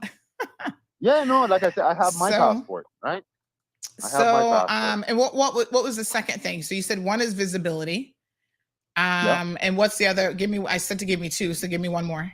His community engagement. The fact that he engages with it. Isn't that the same thing as the first one that you just gave me? What was the first one? You said he's visible, he's out there. I'm asking you for a second. Engagement are 2 different things. Visible is to be seen, and engagement is to engage. Well, no, you said he's out there talking to people. You covered that already in the first one. So I need a second one that's distinct and separate from the first. Second one, I mean, he throws his own events. He does midterm meetings to update. That's a public forum. That's kind of the same thing as number 1. I hate to tell you. Well, those are some of the most important things that I see him doing differently than other politicians. Right? All right, honey chair. Thank you very much, Hunter. Yes, ma'am. Thank you, and thank you for the comments, guys. Keep them coming. Keep them mean. I love it. It's like it's training. You know what I mean? I have to do this. Not for me. I have to do this for the future Cayman. We are suffering. Every day I see a Cayman is suffering, and it shouldn't be like this. All right. All right. So, I appreciate it. Have a good day. Thank you. God bless the Cayman Islands. Yeah. Yeah. Let's hope so. All right. All right, yes, honey chair. He will. He's good all the time. Thank you. Pat says, check out UCCI's for introduction to political science and active listening, says Pat. Patricia says that she brings a lot to the table. You may remember my advocating back in 2004 for changes to child support legislation, which saw a motion brought on my urging passed unanimously in the House. You were part of my advocating, photos on my social media. I also advocated for changes to the landlord and tenancy law, as I still am presently. Russ C says, thank God it's Georgetown West. Why Russ C? Can Georgetown West get any better? I mean, that MP is hardly present. What a mess. Alejandro says communication and actually doing something is another thing. I don't see any of them in their own personality interests. They don't even say what the people are interested in. All I hear is building this, developing that. What about future-proofing the Caymanian lifestyle and entitlements? That entitlements they only taking and destroying. And I'm always thinking about this. It's the time for me. Damien says that's community leadership, not running this country now, especially with tourism and getting more Caymanians in the industry fizzled out. The Beach Out, good morning, sir. How are you? Says we should also look at what the current MPs would do if not in office. What are they qualified to do to earn the same income they get now? The Beach Out. You're a smart one. This is what I'm telling you. If a politician or anybody needs this job, right, in order to put money in the bank and to survive, you're putting someone in a position who is at high risk of being bought out in more ways than one. They don't have the earning capacity to be out there making money, and certainly not $8, $9, $10, $12,000 a month on their own. Beach Out gets the point that I've been talking about for a very long time. What are these people actually qualified to do? If right now you're making that sort of income already, you're qualified to do something. You're not walking away from a position of you're barely making it, or you have no real job prospects, you have no real career prospects, to going into a position where you're going to be making this bag of money. And all of a sudden that goes to your head. That's one of the reasons that we have so much horse trading in there right now. Because you have people like Kathy. What do you think Kathy's salary was working for government in the AG's office? She was lucky if she's making a solid $3,500 a month. Right? You have people in there who have spouses who don't work. They got 4, 5, 6 children. They need to be ministers even when they don't show up to work. They need that position. McKeeva Bush was going on begging money because he's gambled his fortune away. That man has seen money go through his hands in the 40 plus years that he's been in politics, but he's always gambled it away because he always knew that the people would be voting him back in. So when he went begging after he was arrested yet again and charged yet again, twice now, this tenure, and he went begging the former premier, Wayne Panton, oh, I need money. Give me a position so I can get money. Sir, you had one of the highest paying positions in this country, $16,000 a month, as Speaker of the House, and all you had to do was sit down and behave yourself, and you couldn't do that. Forcing the premier to force you to resign. So what did you expect? Now that you screwed yourself up, you want to tell him, oh, you need to find a way to make money again? That's why he sold out the premier, because somebody came with a paycheck. Good morning, caller. Anty Sandy. Hello, sir. It's me, Johan Moxham. How you doing, Mom? Hello. Good. How are you? Good morning to the CMR Mafia. Just calling in because this is an interesting topic, and I just want to start off by saying I know Hunter Walton, but I don't really know Hunter Walton. He's an ambitious, hardworking Caymanian that is patriotic and concerned about our country, like a lot of other Caymanians. And for that, anybody that's prepared to take a platform, whether it be calling into CMR, the radio stations, writing, or putting themselves forward in their community, but also on a national stage to try and become an elected official, I think there's an element of respect that has to, appreciation for the bravery that person demonstrates. Because the one thing we do in Cayman is it don't matter who says it. You're going to always have a group of people that violently disagree with you and have everything to say about you instead of focusing in on what is being said. That's just the way life is. I don't let me ask you a question. Well, first of all, somebody says, ask Johan if he's running too, because this seems to be the show for everybody to come out. I don't expect you to answer that, but Patricia's asking it too. She says, is Johan running next? Yes, go on then, answer it. No, I got 400 votes last election, and it was a snap election, and I think I acquitted myself well in Georgetown North, and I'm grateful to every single person that had the confidence in me to vote for me. I really appreciate that because it's not an easy thing.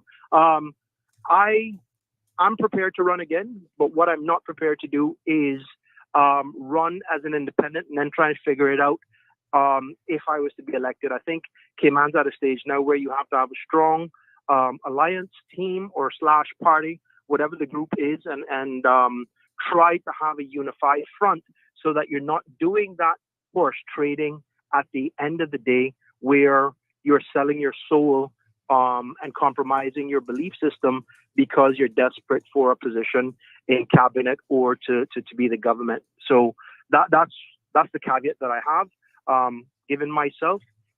If I do this again, when I do this again, just be a part of something sustainable, something proper, something organized, and something that reflects the Caymanian value system, putting Caymanians first, all Caymanians, and making sure that we have a real plan.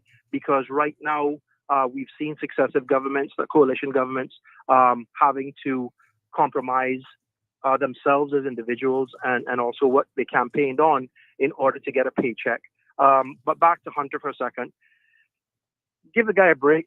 He's young. He's trying to figure it out, but he's got a lot of courage to call into shows, express views. Yes, he's got a lot to learn. We all have a lot to learn.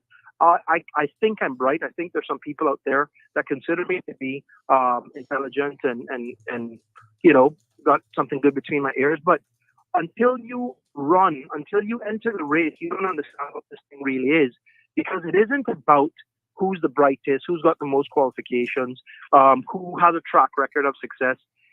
In a large number of instances, it's about who bought enough votes.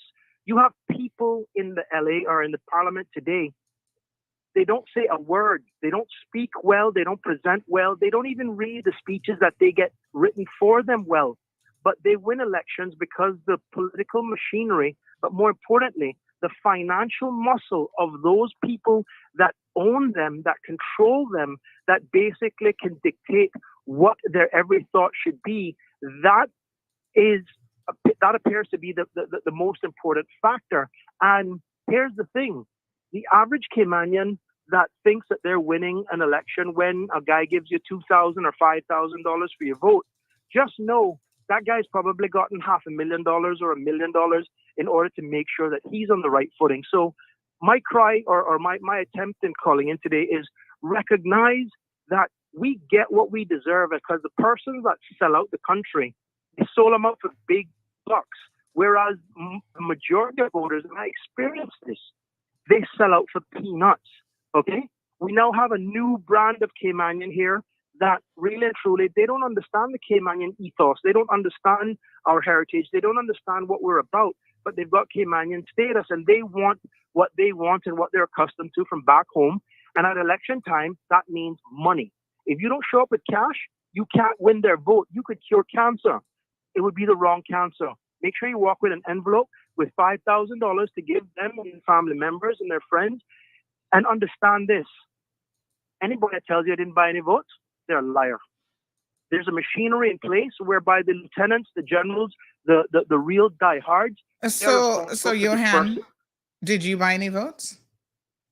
I'm too cheap to buy votes. Then okay? You're a liar. You just tell me that anybody who said they didn't buy any votes is a liar. No. I'll say this. Maybe you need to clarify that statement. No. I've gone into neighborhoods. I've gone into areas. I've gone into houses where you've got a mother, nothing in the fridge, no food, desolate, living in conditions that I wouldn't want for my worst enemy. Did I provide groceries? 100%. I don't think it's a sin to give anybody groceries when they have nothing. I really, really don't. But I'm talking about cold, hard cash, where you walk up and I go to Sandy's house and I go, hey, Sandy, I give you my sales pitch, and here's what I do. I give you a sweetener to make that happen. I'm not built that way. One, I'm too cheap. Two, nobody gave me any money to give away for a vote. And more importantly, the person that buys your vote will sell out the country, because they're going to sell your vote to do what's best for them. Mm-hmm. That's how I really think. That's who I really am. And I might never get elected in Cayman, and that's all right, because being elected doesn't define you as a success or not. There are people in the house. Well, this is my point. You should actually be able to show some degree of success before you even get elected. Hold on. For some people, their success is being elected, but they've done nothing with their life. They were virtually bankrupt prior to getting elected, and they've gone paper to paper. Right. There are people that basically can't read, can't write, can't present, can't speak, can't represent us internationally, or much less down the road. So let me ask you a question then. Those persons, right? I mean, I see Miss Darlene saying, yes, she agree with you. Jackie says, give these young people a chance, even if they're not qualified. Let's make sure I understand what you're saying. Do you want people who are not qualified, who you've just described, can't read, can't write, can't do any of those things, representing you in this country? Everybody deserves representation, but I'll say this: what we need. That's not really the answer to my question. hold on. No. The answer to the question, because it's my answer, not yours, is we need people that love this country, that understand our people, and understand that our people are now second and third class. We don't need people that are catering to the bourgeoisie and to the elite, because that is what we have now. We have a collection of people that care about the wealthy, because it's the wealthy and the big wigs and corporate Cayman that finance the campaigns and so on and so forth. What we need are people that are prepared to put Caymanians first. And everybody says it, but look at your life over the last 8 years, 12 years, 16 years. Can you really say that we found the type of governments and representation? Yes, there might have been some individuals along the way who mean well, but how many of them have actually lived up to that billing and shown you that their policies will reflect putting Caymanians first in the Cayman Islands? And for those of you that think that Caymanians are entitled, if you can't have an expectation to live a decent life in your country through hard work and through some assistance when necessary, you got it all wrong. We are the minority in our own country. Yet, people that come here on a work permit, the vast majority of them expect to be given because they're building Cayman and they're making Cayman a better place, but they have an option to go somewhere else. Most Caymanians don't. So if we have to help our people, let's help our people. But what we cannot do is start living and taking instructions from people that chose to come to Cayman, but now want to turn Cayman into what they left behind back in their mother country or wherever they're from, Canada, I don't know, England, America, so wherever it is, Jamaica, whatever.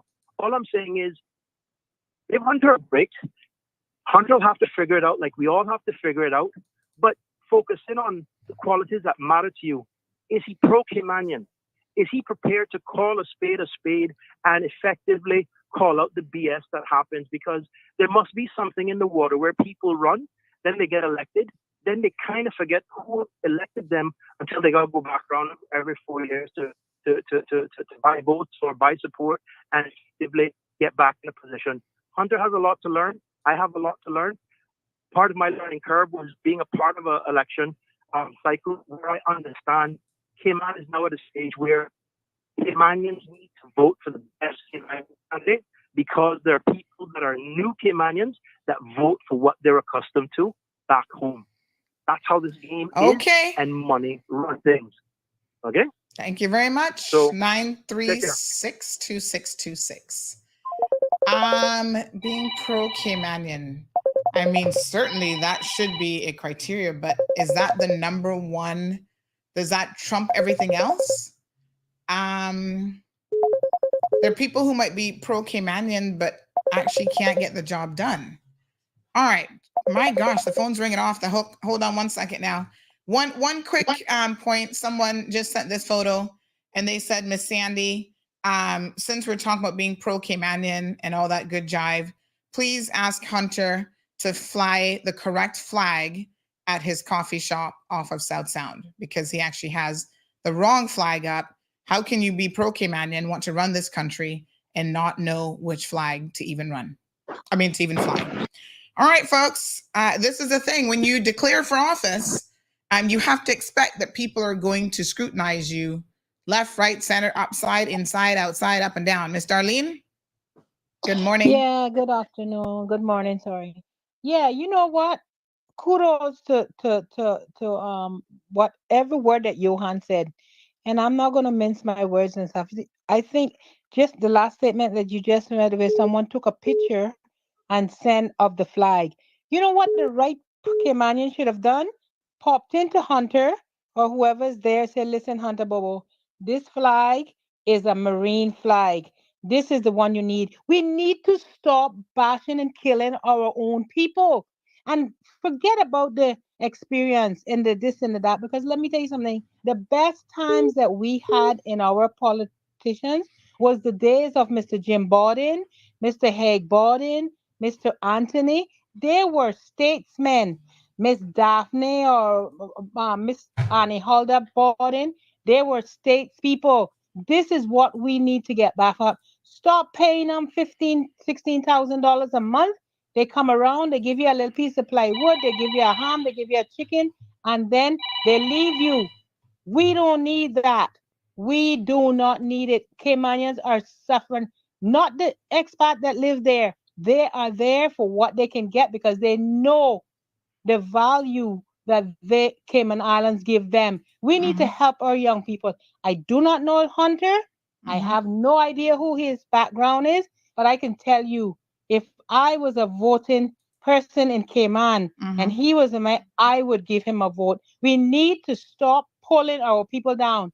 He has a very thick skin, and for him to come up out of the blue where nobody is there, how many of our politicians have what you and others are asking, Sandra?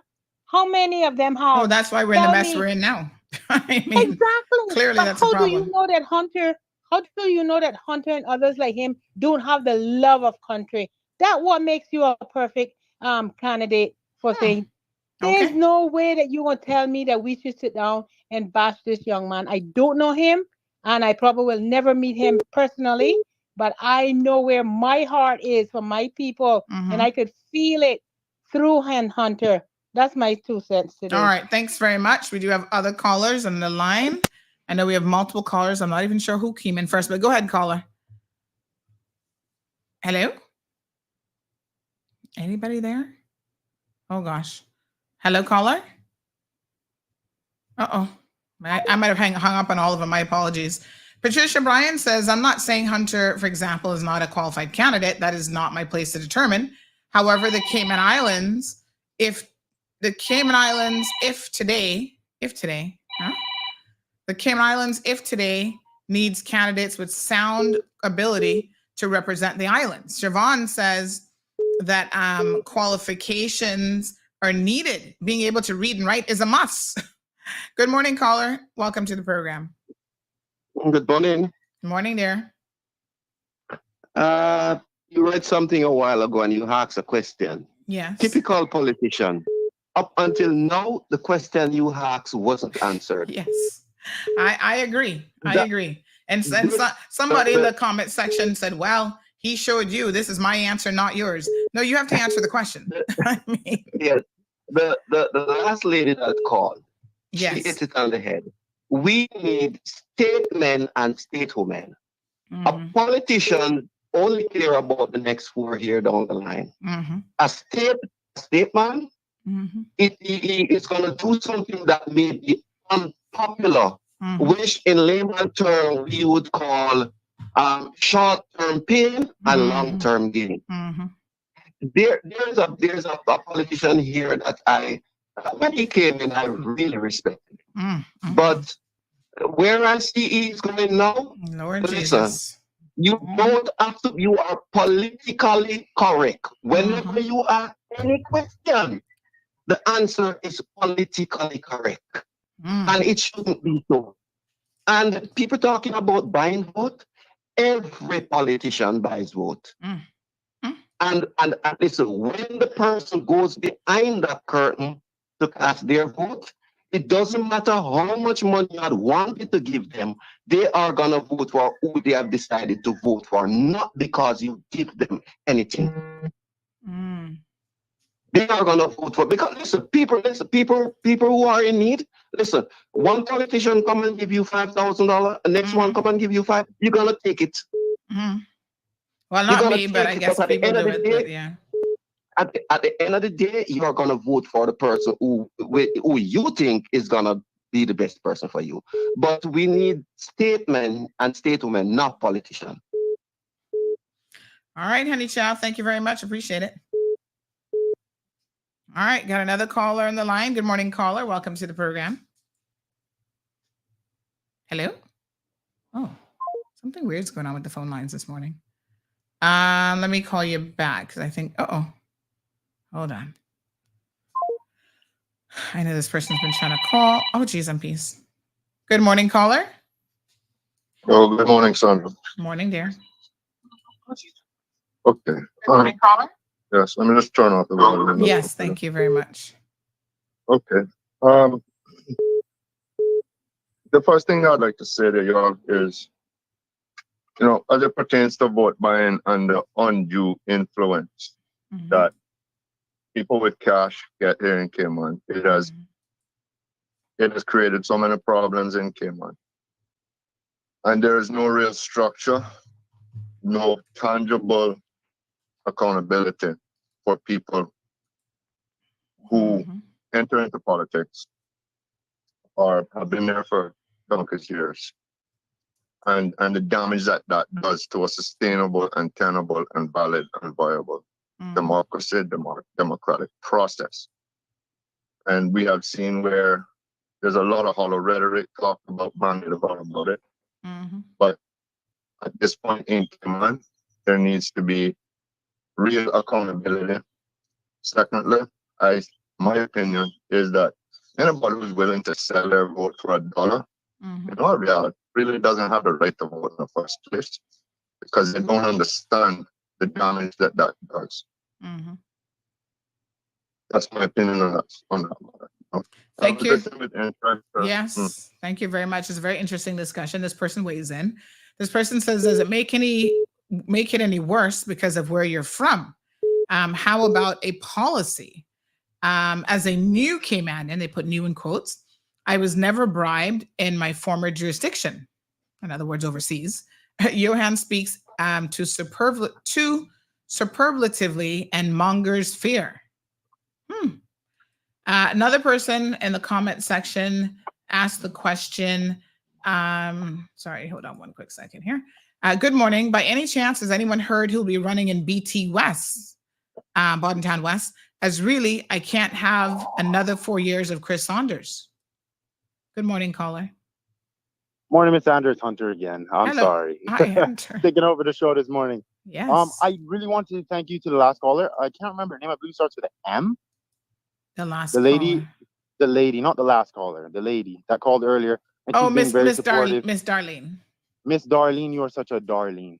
I'm telling you, man. This is what we need. We need to come together. The only way we're going to fix this country is if we come together, we share our ideas, and we work together. We have to support each other. This is what I'm on about. I don't care if I get in. I just want change. That's the bottom line. I'm trying to lead by example. Show these young people that we can do it. We need to be the ones. We need to get together, and we need to fix this country, and we have to work together. And Can I ask you a question, Hunter? Have you ever been part of any service organizations? Service organizations, by that you mean, could you please specify? Like any of them, I don't know, Rotary, the ones that care about the environment. What are they called? There's tons of them. No, any service organization. I do my own service, Miss Andrew. I promise you that. At any opportunity, I was raised to help people. That's one of the big things my mom taught me is if you're gonna give somebody something, you give them the best of what you got. If you got, if it's down to your last dollar, give it away. And here's why. Right? Let me just say, this is why I'm asking the question and why it might be something for you to think about. I know where you're going with it. Okay, where am I going? You're saying that I should be involved in the Rotary and beach cleanups and stuff like that to show my commitment to the government. But if I were to do that at this stage, I would feel like I'm being a fraud because I would be doing it for political expediency. I don't believe in that. I have done my own service. That's not why I was. You come Windsor Park, where the 16 and the 14-year-olds are smoking ganja every night. You come there on a Thursday, and you'll see me out there playing pickleball with the kids, trying to keep them off the street and teach them something valuable. Okay, that's one thing that I'm working on right now. Is the fact that Alejandro? No, I'm going to step in here, Miss Sandra, because I have to defend Alejandro. No, but just a second. You're going off the... Give me a second. Let me finish. Right. You guys might take Alejandro for a joke, but that man, he's a human being and he has intelligence. All human beings are intelligent. If you listen to him carefully, that's not a true statement. All human beings are not intelligent, but go on. Well, they have the ability to connect emotionally. That's intelligence. Right? Okay. Alejandro, you guys got to respect Alejandro. He has some good points. All right. And if we were to legalize marijuana in this country, and this is my personal belief, it may not be my platform, but my personal belief is that if we legalize ganja in this country, we could actually help people. Because right now, I moved back into Georgetown West so I can get involved in my community. And I see drug dealers sitting down day and night selling ganja to little children. Their only customers are little children. They're out there smoking it. And it's because we don't have control over marijuana. This country is flooded with it. If we were to legalize it and actually be able to control it, we can work on ways to keep it out of the hands of children. Come on, guys. We have to look at the cause and effect of everything. And we have So to think, legalizing it is how you're going to keep it out of the hands of children? I think that legalizing it could be a way, yes, to keep it out of the hands of children because we have it more regulated. Right now, it's coming in on the boat. You don't know who has it. You don't know who's selling it and whatnot. They're giving it to kids. And the kids are looking up to the drug dealers and saying, I need a job. Well, this drug dealer is out here making money. I'm going to go sell drugs too. See my point, Miss Andrews, that we have to look for modern solutions to modern problems, right? And with all these old people up in government with their old heads and their special interests, they lack the shit. Language on the radio. Sorry. I'm sorry. I'm really heated, man. But all right, let me They lack creativity, Miss Andrea. Knowledge is limited. Creativity is what creates progress, and you know, it allows us to develop and evolve as a country. We need more creative thinkers. That's why we have to engage our community. We have to have these community advisory boards. We have to have public forums because the community out here in Cayman are more than capable of running this country, but we have to do it together. Okay. And all right. So let me back up. Let me. I've been letting you talk, and I think you definitely need to work on that listening a bit. Yeah. So let's back up because you've said a lot, and there's a lot to unpack. So I'm trying to just remember. So you said that you knew what I was going to say, and I can tell you that you were completely wrong. That's not what I was going to say at all about service organizations. I asked the question because one of the things that you have to do when you get in as an MP, as a representative of the people, is to work with other people. You can't be a lone ranger. And there are processes in place, there are protocols in place, and there are rules in place, and there are ways that things work. One of the benefits of working in a service organization is you get that sort of groundwork, if you will, to understand how organizations at their most basic level work. So whether it is Toastmasters, Rotary, you know, any of these organizations, they do have structures, they have meetings, they have agendas, they have, some of them follow the same Robert's rules that you'll have to follow in Parliament. So that's why I was curious to know whether or not you had ever been involved in these organizations. And if you had any interest, not anything to do with the volunteer aspect of it or government or anything like that. It can be an effective learning ground for learning a lot of other things in life. It is easy. Take it from me. It is easy to be a lone ranger in life. It is much more difficult to have to work with people in different personality types and work on projects and have agendas and have deadlines and all these things, be held accountable by your peers to actually report to people and get stuff done. That's why I'm asking if you've ever done it, because there's a degree of structure that you might gain from being involved at that level. Yes, ma'am. And I agree. And, you know, if you have any suggestions, I'm open to suggestions. But it's just like business, as being an entrepreneur, working with people. I've partnered with people in the moving company. I've worked with other Caymanians and stuff. And I think emotional intelligence is very important, especially when you're negotiating or, you know, coming to any agreement with people. And I don't think that that'll be a problem for me, even if, you know, I may have said something bad about somebody in the past. I have a good way of, you know, working my way past that and moving forward. I'm always a forward thinker. I'm not really somebody who gets too caught up in things of the past. So, you know, we'll cross that bridge when we get there, man. But I'm open. Like I said, I'm open to getting involved in some of these services. I mean, if you have any suggestions, please let me know. And, you know, if I think it would be valuable, I'll definitely. I mean, I think I'm going to be honest with you, Hunter. For the amount of time that you have been calling in the show and you have been, you know, and this isn't, no, I don't feel like anyone's here to pick on you just to pick on you, because honestly, nobody even knows you. So, you know, I'm glad that you're not taking it personal, but you do seem to shift with the wind a lot. So, and you also don't listen very well. I have to be very, very honest with you. So you said, you know exactly what I was going to say. And then of course you didn't, and you got it wrong. And you gave your reasons for why you did not want to be involved in a service organization. And then after I spoke, now you're asking me, how do you get involved in a service organization? Well, I'm asking for your suggestions. Well, this is indicative of someone who doesn't know their own mind yet. And this might be a personality trait. I don't really know. This might be youthfulness. I'm not really sure. This might be lack of experience.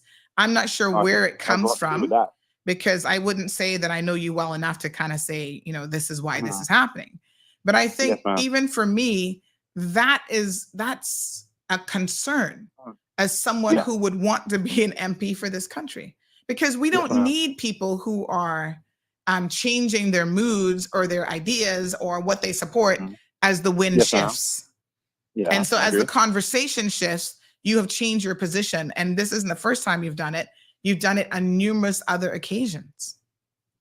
So I you know, no doubt you're passionate, and, you know, there's something to be said for being passionate, but passion may not be enough when you're trying to run the country. And that's a serious job.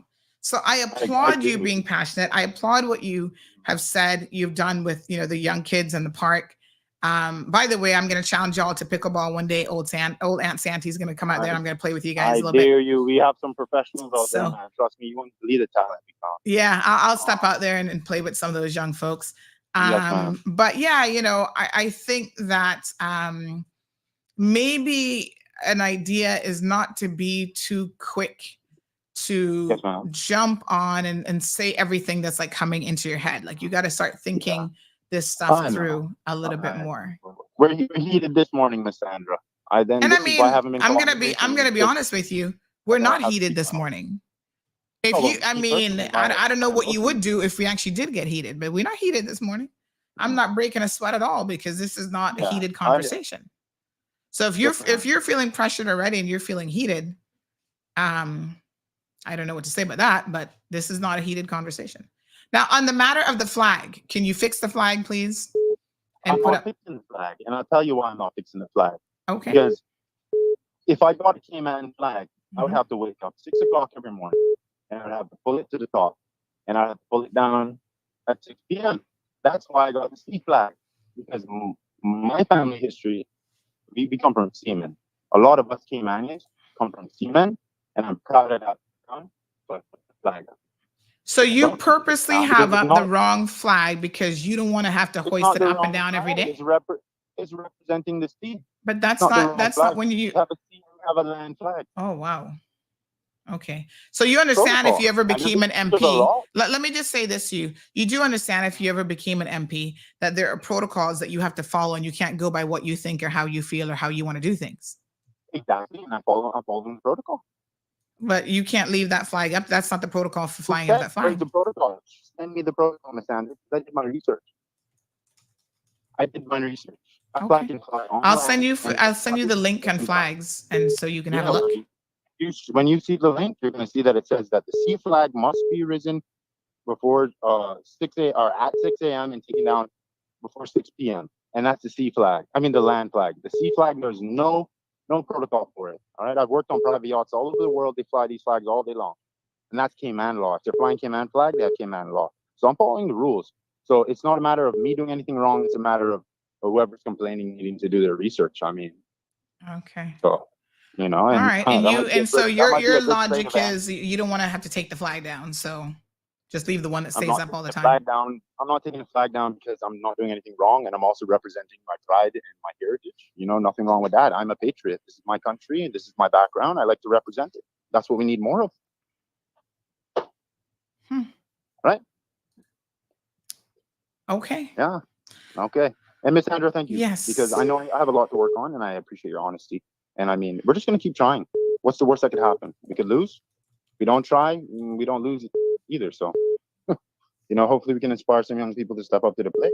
Someone wants to run in Georgetown West. Let's get connected, man. Figure out who's the best and push it forward. I'm happy to do it. I just want to see better in this country, man. I see too many of my friends suffering, too many mothers, children, and we're going in the wrong direction. We don't have a future here, man. We need radical change. And it's going to come from the young people. All these old people can say what they want to say, but they're all liars and full of crap.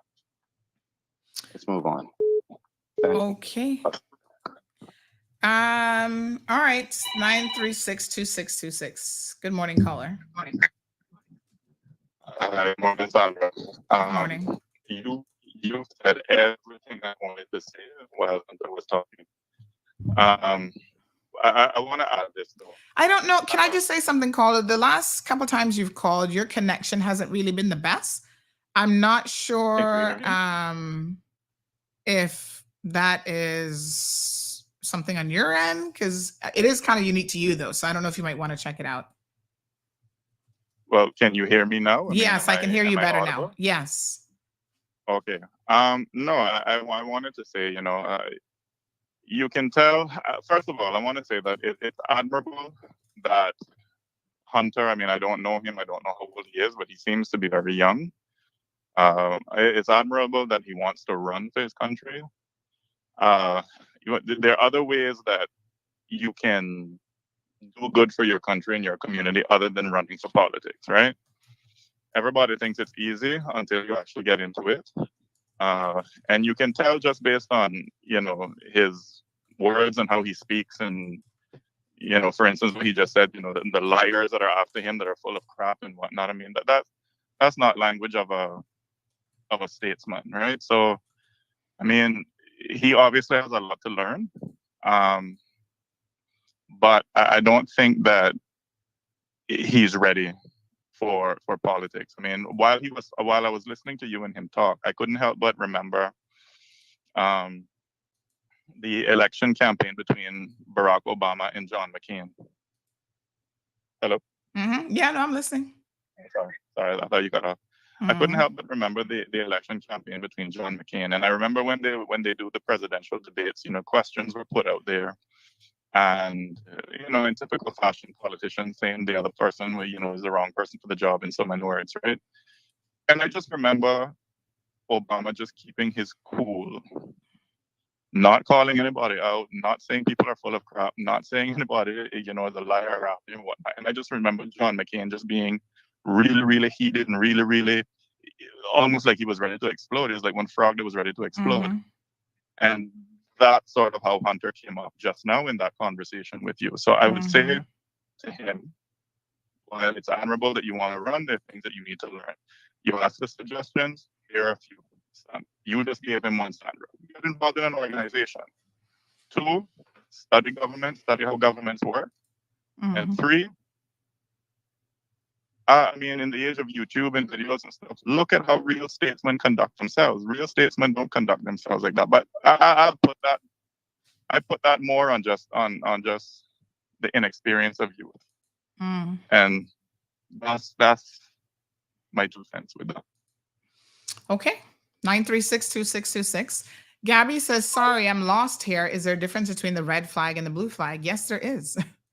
Caymanians, if y'all don't even know your own flag and your own flag protocol, and like I said, you don't get to make it up. To me, this is very, very concerning, right? You want to be an MP and you think you can just make up how you handle the flag of your own country? What the frig? That's not how this works. The sea flag is supposed to only be flown at sea. That's the red flag that is up. So you can't fly the sea flag on land and say, well, you're flying it on land because you don't want to be bothered taking it up and down every single day. I'm not even going to get into the conversation about how incredibly lazy that is, that you don't have enough respect for your own flag. Well, so what if you have to hoist it up? If you want a flag, there's nothing that says you have to have a flag. But if you want to have a flag at your place of business or your home or whatever, you put it up and down as appropriate. Listen to me. You guys know that I lived in the United States of America, and my uncle, out of respect, he was an uncle. He's actually my aunt's cousin. So technically he wasn't on my side of the family, but we called him Uncle Willie. Uncle Willie would put up his American flag in his yard. He was originally from Jamaica, and he was proud to be an American now. And he handled that flag with respect. And he put that flag up and he took that flag down with respect and folded it. And there's certain things that you should never do with a flag. Having a sea flag that you're using totally incorrectly does not sit well with me. And certainly not for the reason that you are too lazy to put up the proper flag that requires you to remove it up and down. By the way, somebody else says that that's pure nonsense Just because it's a C flag does not mean that there are not certain protocols in terms of handling it. So this person sent the following. I'm going to share you guys. I'm going to share the link here for you because clearly y'all need to go read up on your flags, right? This says here, let me just save it and pull it up on the screen so that all of you can see it. Read along. I'm going to give you the National Symbols website here so that you can go and read up on your flags. How do y'all not know anything about your own flags? They didn't teach this in school either, I guess. But this is what it says in terms of flags. Flags, you see the plural, are normally flown from sunrise to sunset, but they may also be flown at night when they should be illuminated. No permission to fly the national flag is needed, and they are excluded from most planning and advertising regulations, but flagpoles may not be. So let's say on the face of it that you could even accept having a C flag on land. Is it being illuminated at night? Because that's the proper flag protocol. We already have enough people who are running for and in there now as MPs who refuse to listen to the protocol office because they think they know everything and they don't know jack. You have got to stop talking nonsense, folks. You see, this is a minor thing, right? But it speaks to a person's personality when they say that they don't care about the rules or the laws or following protocol, or they don't care, they're going to define for themselves how to handle our flags. So this person says the sea flag is for the sea. He is on land. That makes no sense. They say that seafarers fly theirs as a memoriam to their people, as well as if they have a boat hull to emulate being at sea. No one else gets a pass. This is coming from protocol this morning. They said nobody else gets a pass. And they said, I'm talking about flying it at the Seafarers Hall, where they too fly a red flag. If a flag is flown on after sunset, it should be illuminated, whether a light on the light pole or ground shining at the light. They are negligent and forget to take it down and left it in error, flying in error, then obviously that's a different situation. Good morning, caller. Yes, Miss Andrew, I'm calling back again. Yes, sir, that's for you. I missed the last part where you're saying that people can fly the sea flag to represent their family or their past heritage in the sea, right? Let me ask you a question. Did you know that before I just said it? No. Okay. So now you're going to tell me that that's the reason why you have it up, but you didn't know that before I just said it. Miss, I said it to you earlier. I said I have the red flag flying. But you didn't listen. I would like to represent. No, I said I have the red flag flying because I would like to represent my family's heritage in the sea. I am also a seaman. Okay. You're a seafarer? Yes, ma'am. 100%. How you mean? I've gone around the world traveling, working on yachts. I have my yacht master license. I can drive the tugboat today. You want to take me out to the tugboat? I'll drive it home. That's not what a seafarer is, though. So what is a seafarer? Somebody that works at sea, no? Oh, okay. Miss Sandra, the point is that you cannot try to discredit me when I'm correct. Go to Dart's Yacht Club and tell him to take the red sea flag down. That's what I want you to do. Go and tell him. My grandfather was a seaman. I'm a seaman. That's why I have the red flag. It don't need to be taken down. This is protocol. Do not, please try to put me down in any way when I know what I'm doing. I'm doing it correctly. You just stated the facts. The only thing I'm doing wrong is that I do not have it illuminated at night. I may have missed that. Okay. And I apologize to the public for that. But however, what I'm doing is not wrong. What I'm doing is actually better than for me to leave the flag up overnight, which a lot of places are guilty of. But the bottom line is, if you guys think that I'm doing something wrong, I'll take my flag down. But you go and you tell Dart to take that red flag down from Yacht Club because he don't know nothing about the ocean. Okay? So stop treating people differently because of their positions. Dart can do it, so can I. You have a problem with me, we'll have a problem with Dart. And you think I'm afraid of Dart? Go tell him. Right, Miss Andrew? Am I right? You're Because I heard a lot. you're on land. You do get that there is a distinction, right? Yeah, have you seen my shop? It looks like a boat. I'm a seaman. Same thing. That's the protocol. Right? Right? Or wrong? Okay.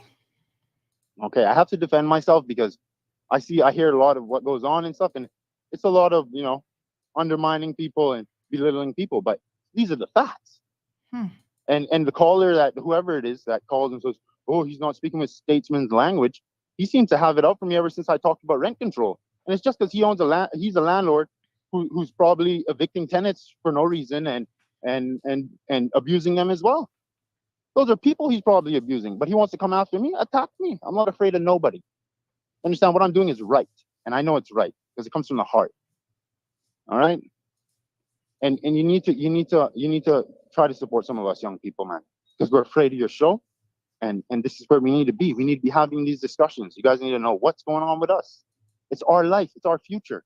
All right. If you're above the age of 40, you're well established. We're in our prime, and we can't get nowhere in this country.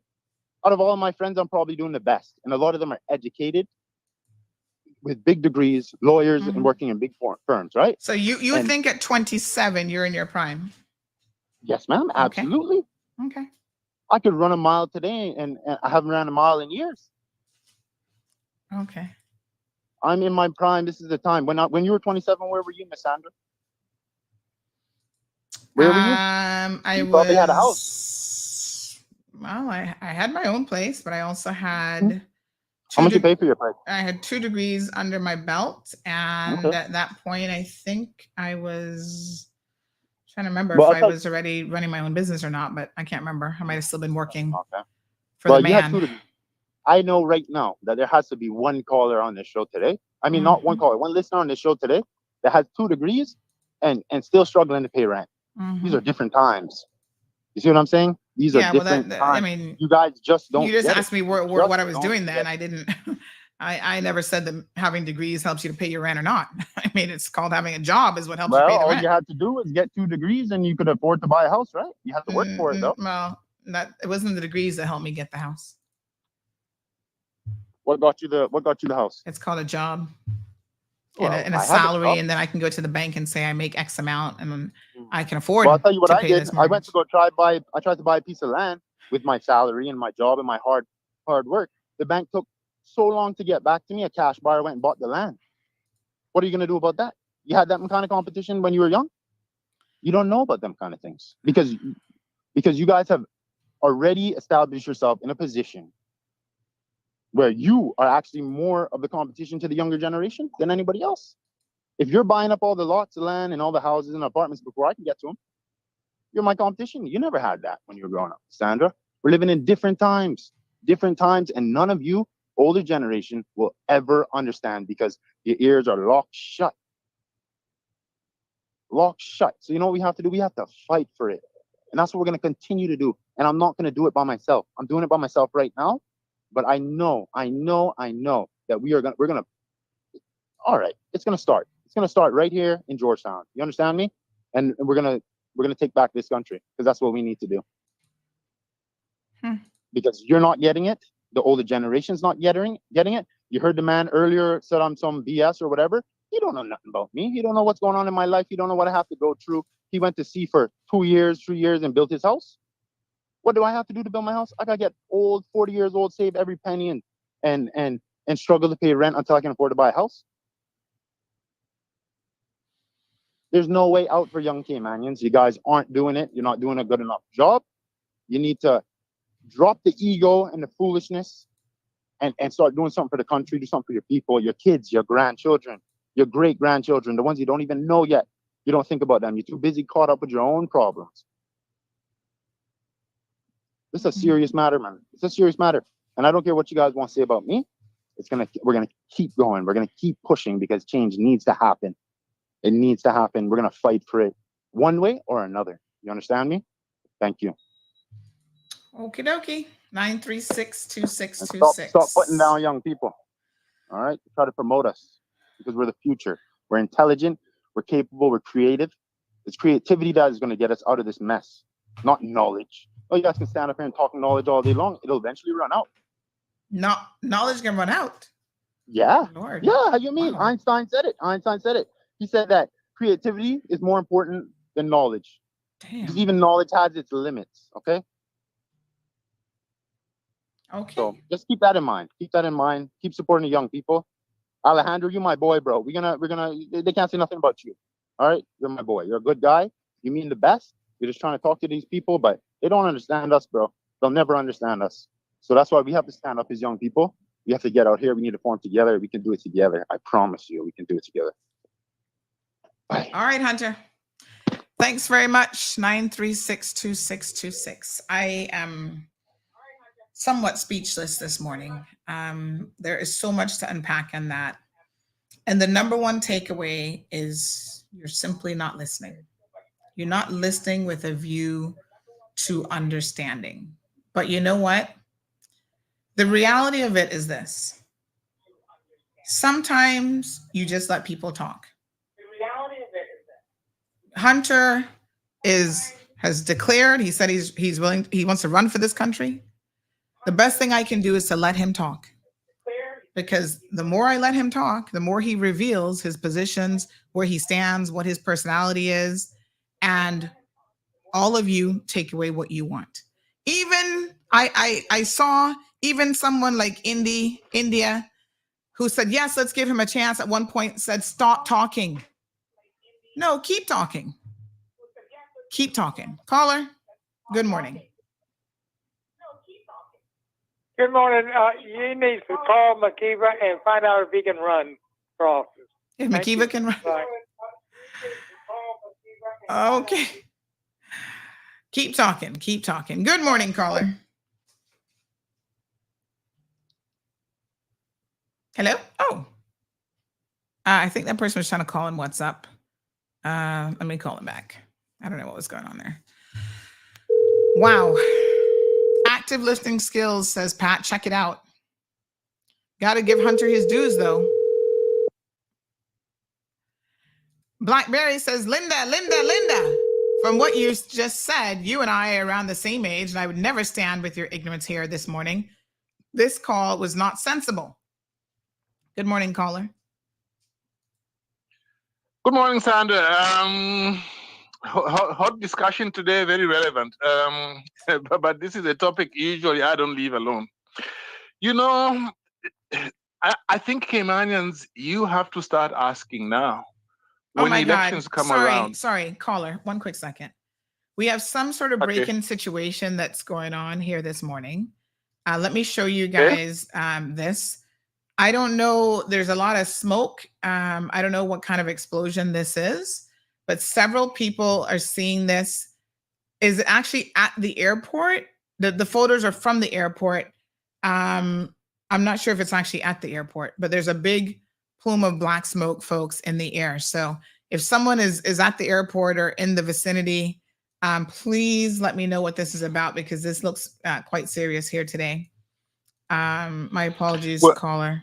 I don't know what this is. Well, yeah, we hope that, people are safe and that it's not something serious. So, yes. Well, when you talk about a topic like this, for me, the question becomes, what are people in Cayman voting for? When elections come, what are they voting for? I've been associated with Cayman since 2003. This is now like my 21st year. And what have been people asking for? 2003, when I came to Cayman, that was the time when the mass grants were given to people. And since then, people said, well, look, this shouldn't have been done this way. It was not done properly. From now on, we should take control of immigration. But has anybody really taken control of that? I just don't think so. Now, Cayman is a place which needs people like me who were experienced, who came to Cayman and offered to do certain things. Yes, and Caymanians accept that. But at the end of the day, has any government ever given, let me talk about the time I've been associated with Cayman. I don't believe that there's any government that has actually done what the people want to be done in relation to, for example, preferences in relation to jobs. So when an election comes around, what are people voting for? Okay. I think in a previous call to you, Sandra, I've mentioned about Section 26 and 41 of the Public Service Management Law. Those two sections say that a Caymanian will only be given preference in a job if their qualifications are roughly at the same level as those of somebody from outside. Now, that doesn't give you any preference at all. Preference in every country I'm aware of says that if a local person qualifies for the job, they should be given the job even if there's somebody from another country who has got 3 or 4 times those qualifications. That system has never, ever been adopted in the Cayman Islands. Now, you tell me, for example, okay, let me give you an example of where I came from. They sent me to England. Then they sent me to Canada to learn how to write legislation. I was already a lawyer. I had prosecuted, I'd done all kinds of things. At the end of 10 years, they told me, you are now fit to be chief legislative counsel because you are not just qualified, but also we do not find you've got any other problems. There are people in your department who've got more than 10 years, but we will give you the job. And they gave me the job. I was never going to get that job if they had applied these practices that they apply in Cayman, where even if you are qualified, you are not given the job. Now, a lot of times in Cayman, it is said, well, but you see, you can't give Caymanians jobs if they don't qualify for them. Now, I have never met one single person, Caymanian status holder, PR holder, or anybody who has ever said that give the Caymanians a job if they don't qualify for it. I've never met one person. The argument has been always give preference to Caymanians who are qualified. I was totally appalled a few years ago. I think it was about 2018. The Honorable Kenneth Bryan, he had just been elected, came in and asked for a motion. He brought a motion to the Legislative Assembly and said, look, why don't we set some targets and say that all heads of department, deputy head of department in all government institutions in 5 years should be Caymanian. He didn't say they should be Caymanian, whether they qualify or not. He just said, let's set targets so that these people can be filled by people who are qualified. Even the opposition didn't support him. Even the opposition didn't support him, and the motion failed. And the government was saying, oh, you know what? If we do that, then the Caymanians' jobs are going to be cheapened. Those people who get these jobs, they are going to look cheap. Now, what kind of nonsense is that? That policy was not even enough for me. And in any case, that's what they do in other countries. And yet they didn't do anything about it. Then they leave the Legislative Assembly. They say, oh, but you see, we are complaining Caymanians are not being given preference. What a bunch of crap. You are given a chance to do it legislatively. You don't want to do it. And then after that, you complain? That's ridiculous. Another thing that they don't do is if you are a deputy director, for example, in a company, or not a company so much, in government, you are a deputy director, your director retires or decides to seek greener pastures. If you are a Caymanian and you qualified for that job, they should be able to just promote you to that job after all assessments are done and they are satisfied. You shouldn't have to compete with somebody from the UK. But somehow in Cayman, this has never gotten through to a single politician. I know there are a few good people who have been elected, but very often they seem to be overtaken by the group which does not really believe that things must be done in a certain way. Look at right now, for example, people are clamoring about we are a minority in our own country. Okay, well, first of all, there are not 46% Caymanians in Cayman. The indigenous Caymanians are about 28%. Let's just get that right. 46% is when you include status holders, just so that people understand the statistics. Now, why is it that for the last 21 years, at least, that when I've been associated with Cayman, this problem hasn't been fixed? It hasn't been fixed because there are people out there who tell the government what to do. They get elected, and talk all their manifestos and so on, when they get into government, they are totally neutralized even before they take their oath. And then they start now listening to the private sector. The private sector is important. The private sector helps also to build Cayman. The private sector, therefore, should be a major stakeholder in what government does. But they shouldn't tell the government what they're supposed to do. And yet, at the moment, it is the private sector which rules Cayman. Believe you me, I was in government for 12 years. You know, it is the private sector which rules Cayman. Look at this current immigration committee. The immigration committee has come up now to say, okay, we want to limit status grants. Why is it taking long?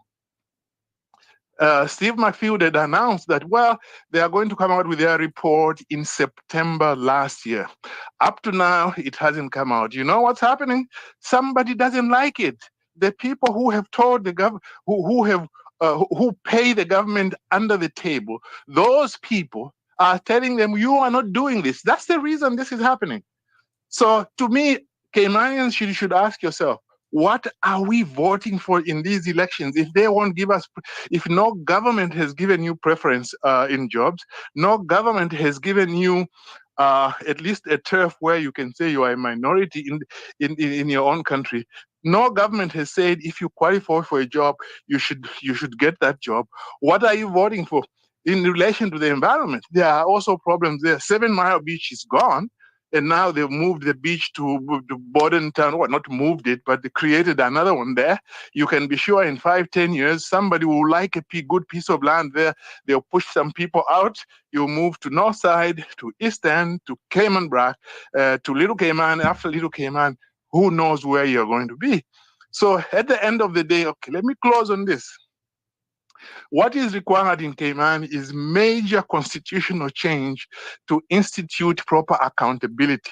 You don't expect that people who used to earn $3,000 or $4,000 in the private sector or whatever come into government are earning $15,000. You think that they can ever be independent in terms of doing something for the people. They are doing something for those people who help them to get elected. So constitutional reform, accountability, ability to recall candidates are the things that need to be dealt with in Cayman. Otherwise, every election is just a joke because nothing has changed. I want somebody, if another caller can call into your show and say that those 3 things I have mentioned, okay, job preferences, immigration, as well as the environment. How many things have really changed in the last 20 to 25 years? I want them to tell me that. And then after that, to answer the question, what are they voting for? Thank you for your time. I'm sorry that I got a little bit heated. No, that's perfectly fine. Let me ask you a question, though. When you're looking for people to push the needle forward in this country, because you say that no politician has ever done it. So my question is, what type of representative are we looking for that can get it done? What are the traits? What are the top 3 traits of an MP? You know that question is so important, in a sense, so easy to answer, but also very complicated. Okay, what are the traits you want? You want people with character. You want people who have a vision for the country. You want people who are ready to sacrifice, die a little for their country. But then you see, I've also always believed that at the end of the day, people are only as honest as you can hold them accountable. In other words, you should never rely on people that because their heart is good, they will always be good. You know, that's the issue. So first, you begin by voting for people. Exactly. You see, you begin with people because you have to vote for them on the basis of what their promise is and sometimes what their history is and so on. But once they come in, it's accountability, because everybody can be bought. People who corrupt government officials, they always laugh when people come in and they say, well, we're going to do this. They say, oh, every man has his price. They say, just let him come in. And when they come in and they relax, they start enjoying, we start sort of inching to them, and so we are going to buy them. So at that point, you can't rely on the good heart or the Christianity, like, certain people I won't mention. At that point, you rely on accountability. And that's where, work needs to be done in Cayman. The system needs to change. And, by the way, in the BVI, they had their constitution at about the same time that we had ours in Cayman, which was like 2000. And Cayman was 2009, I think BVI was 2007, but they have already had a constitutional review commission which has recommended, in fact, one or two friends of mine were members of it. They have recommended new changes. In Cayman, that is required so that meaning can be given to elections. At the moment, elections are not very meaningful. There are some good people, but only a minority, and they get to be overtaken by the majority. Thank you, Sandy. Thank you very much. I appreciate it. Anne says we need more kabooms. 936-2626. Rough Seas is up in his feelings. He says, I big up Hunter, but all of my messages are hidden from the public on this platform for some reason. That's why I said, thank God you're running for Georgetown West. Anyone is better than what they got. There should be no reasons why your messages are hidden from anybody. What I can tell you this morning, Rough Seas, is so far, hold on one second. Let me just pull up the live stream here. We have probably over 300 messages. So if not every one of your messages gets posted, it has nothing to do with the fact that 368 comments. It has nothing to do with the fact that anybody's hiding your messages. Gabby says, Hunter at sea, not on land. It's a simple difference. Fly the right flag, plain and simple. Good morning, caller. Welcome to the program. You got to turn off your radio for me, caller. Okay. I just telling you, you can blame it on Juju. If we're going to bring her on, she doesn't want to answer the phone. Tracy says, morning, just heard an ambulance in the middle of the road by Jose's gas station. I guess an accident, so traffic may be backed up. So again, some of you suggested that this plume of smoke might be the fire service doing an exercise. Normally they advise media when they're doing an exercise so that we don't panic and think that something's going on. I haven't seen that advisory. Let me just check emails real quick. I haven't seen anything that's gone out in relation to that. So I don't know what that smoke is. Good morning, caller. Hey, good morning, Sandra. How you doing today? Good, thanks. How are you? Good. First off, I just want to say thank you all to all the people that called in and gave some very valid points. This is Jermaine from West Bay. Hi, Jermaine. How you doing? Good.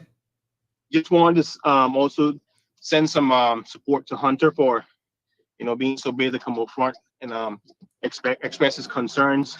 And it's not easy being in Cayman and being open and honest about certain topics that has always been on the table for so long, because people in Cayman have been muffled.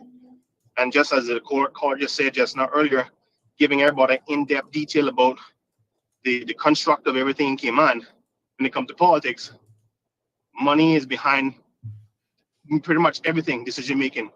It's the driving force, and that's why it's so important to elect people that aren't just going to be easily bought out, and who are willing, like the gentleman just said, who are willing to sacrifice what needs to be sacrificed in order to get Caymanians back at the forefront, not just the back burner anymore.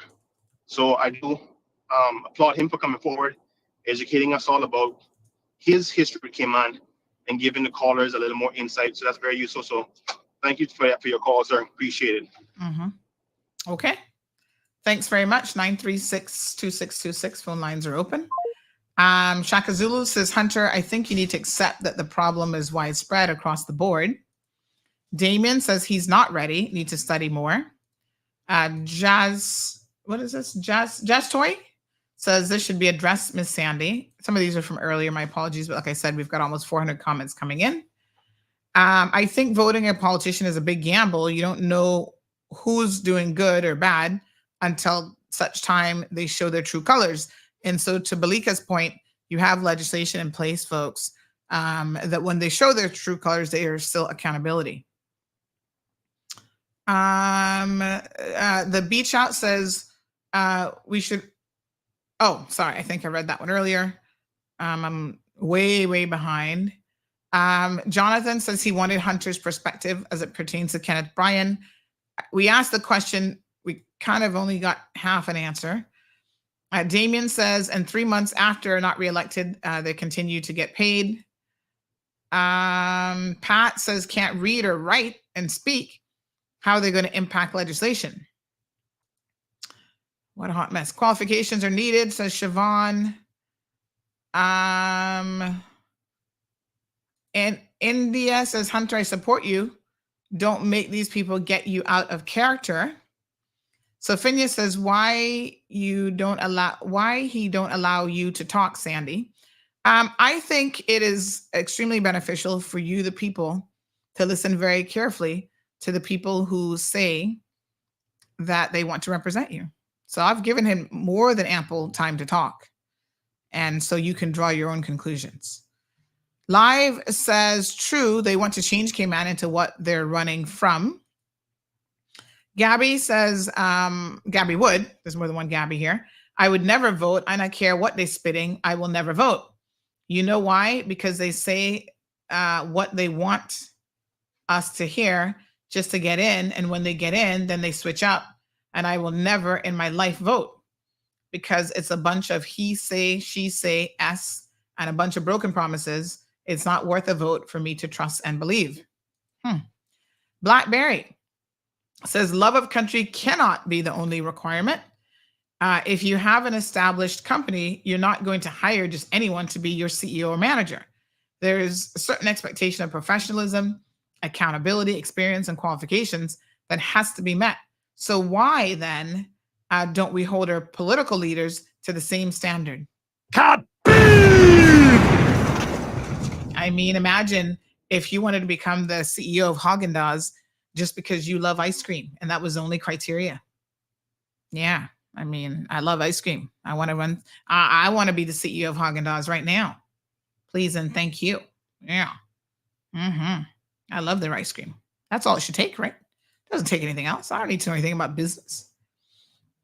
Patricia says that includes the ability to read, write, communicate, think clearly and concisely, and have courage and backbone, and not reserved to speak up when it is right for these islands. It is to be proven. Okay, Miss Pam DeCosta in the house. Hey, Miss Pam. She says, oh, the Cayman red flag, sea flag. I've only seen those flown on overseas boats and yachts that were registered in Cayman. Back to your uncle. He must have been one of the few who took it down every evening. Most people in the States leave it up all the time. Dee Dee says, sorry, Hunter. You have declared your candidate for the upcoming elections and have made a very bold Simpson statement. What is Simpsons? That you're going to be an MLA or dictating what is going to happen. Are we missing something? One, don't be heated, but be passionate and ensure you're doing this to better our islands. Ms. Verdon Terry, good morning. Says Sandy, as an ex-seaman, the flag he is flying is a maritime flag, and it is only to be flown on board vessels while in our port. He says he's a seaman, Mr. Verdon. Garrett says Hunter is calling very often into the show as if he's using this as his political campaign. He said a lot, too, that makes it sound like he would not be a good MP.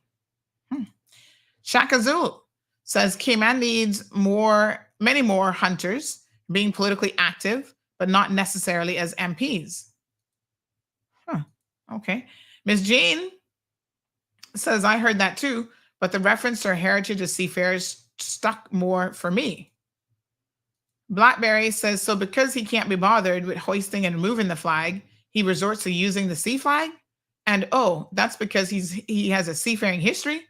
Well then, I think that might be speaking to a larger issue that may rear its ugly head later on.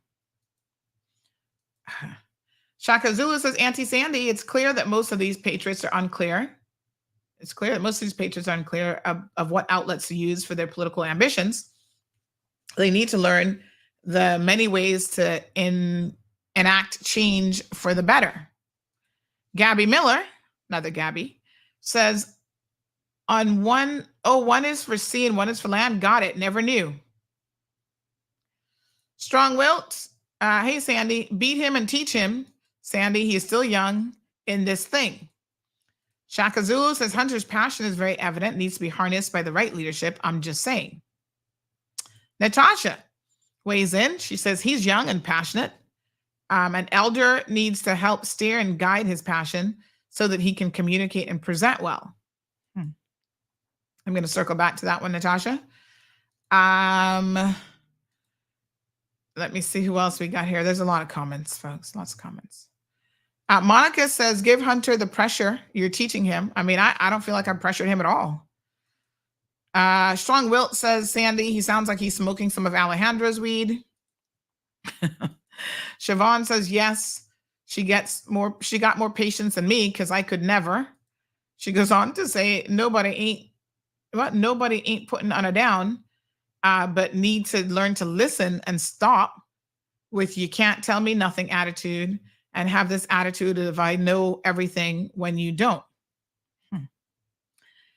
Mr. Corvin McLean, good morning, sir, says he also said everybody's a genius. That made me chuckle. Wow. If that was the case, what a thing. What a world we'd be in if everybody was a genius. But anyway, everyone is a genius, but if you judge a fish by its ability to climb a tree, it will live its whole life believing that it's stupid. Okay. Everton says, Miss Sandy, I don't know you, but you listen to everything this man has to say, and that's really cool. You have a lot of patience. BS, he's full of it, says Jennifer O'Sullivan. Good morning, Jennifer. Garrett says the red flag is flown at sea while the blue flag is flown on land. I do not see anywhere that says that you fly the red flag because of seamanship. Al says, I'm older than Sandra. How old are you, Al? How much older are you than me? He says, I'm older than Sandra, and I stand with Hunter Walton. I don't think it has anything to do with age, just to be clear. Ann says, Sandy, when did you become older generation? Oh, I mean, child, I'm getting up there now, you know. That's why they call me Auntie. When you hit a certain age, 50 plus, you get the respect to handle. But I'm young at heart, Mm-hmm. Dee Dee, good morning, says, Hunter, you become argumentative, which takes away from your passion and what you're wanting to achieve for the younger generations. Ms. Pat says, son, the older generations can teach you some things. Corbin goes on to say, many of the general principles of flag etiquette and protocol apply. These include respectful display, proper folding, positioning of the flag in relation to others. El Rey says, I think Hunter doing a good job of gathering some no votes this morning. Sorry. Keisha says, parents watching kindly, take note. This is what the lack of self-control looks like. Wow. Blackberry says, this young man isn't ready to be a political representative. His attitude kind of reminds me of a current MP, not appealing, dear. Blackberry, out of curiosity, what age bracket are you in? Miss Risa says he is passionate, but as they say, he needs more time and maturity before he moves into the political arena. You cannot take these words personally. If you want to be in the public forum, you just need time. Haley says it's hard when so much emotion is tied into a subject, especially when it's such a drastic subject. But overall, knowledge is the key. The attitude that comes with it determines how the people receive it. As a younger generation, we have to be able to balance all of our emotions and apply them with correct knowledge. Shaka Zulu, the caller is right and on point. It deserves to be repeated regarding Caymanian preferences. Denver says exactly, Balika. Say it out loud. The foreign and having too much say, time to extract some of these people. And yes, I've been saying we need to rewrite our constitution. Must. Magdalene, good morning, says the merchant class that sit on these committees and the CEOs of some of these companies do not want an immigration reform. Wow. Let me try to unpack some of this. I mean, it's a lot to take in this morning, to be quite frank and honest. I saw India saying that they don't understand us, they don't get us. India, let me tell you something. Every single generation has felt the same way about the previous generation. If you were born in the 60s, honey child, you would have been a flower child and you would have been out there protesting and smoking your weed. Same way. Not much has changed. Smoking your weed and going to what was the weed fest that they had in California, the really, really big one? What was it called again? And you'd be saying that they don't understand us. They don't get us either. That has always been the plight of being part of the younger generation, is you feel that nobody understands you until one day you get put into that category. I mean, Hunter has put me in that category, saying that I don't understand. I don't get it. Let me talk to you, Hunter, for a second here, because just because we are in a different age grouping, in a different generation, does not mean that I don't get your struggles. It doesn't mean that I haven't endured your struggles and that I don't understand your struggles. So there were a lot of assumptions that you were making that I found. You know what they say about when you make an assumption, when you make an assumption, and when you make an assumption. So I think you should be careful about the assumptions that you make about people just based on their age and where you see them at today. Okay? Let me help you put things in perspective and allow me to set the record straight. I grew up poor in Georgetown. Okay? Walk around, kick around the place with no shoes on my feet. Pick your head, little girl. No real prospects of any opportunities. That was life. All right? Being dragged up. Had a mother that I guess was doing the best she could, but with 7, 8 children, there's probably only so much that you can really do. That's why I'm an advocate for our young people not having 7 and 8 children, because your children suffer as a result. I had a situation where I was moved as a 8-year-old going on 9 out of this country and into another country to try to give me a fighting chance at being supposedly in a better environment and to hopefully give me an opportunity to get an education. The one takeaway from the situation, Hunter, is that above all else, you have got to prioritize your own development and your own education. Okay? I need you to pay close attention here this morning, honey child. Where I'm at today has nothing to do with my age. There's a lot of people at 50 who ain't got a pot to piss in. It's knowing what you need to prioritize, making the necessary sacrifices, and continuing to stay on the right path no matter what. I have been where you have been and far worse. I mean, I don't know your story, so I'm not going to speak on it, but I'm going to likewise advise you that you don't know my story. There were times when I didn't know how I was going to eat. I've cleaned other people's homes because it was an honest living and it gave me a roof over my head and somewhere safe to be until I could do better. So don't make comments about me or anybody else of a particular age and you think that they have arrived in life when you do not know where they have come from. Mm-hmm. I know struggle. India. I know discrimination in the workplace. India, Hunter, all of you young people who think that we do not understand.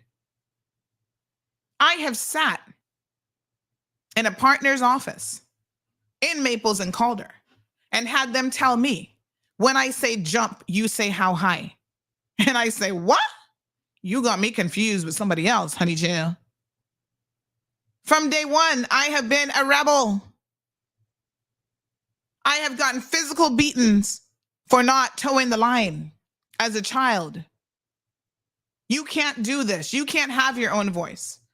You need to, fall in line with everybody else.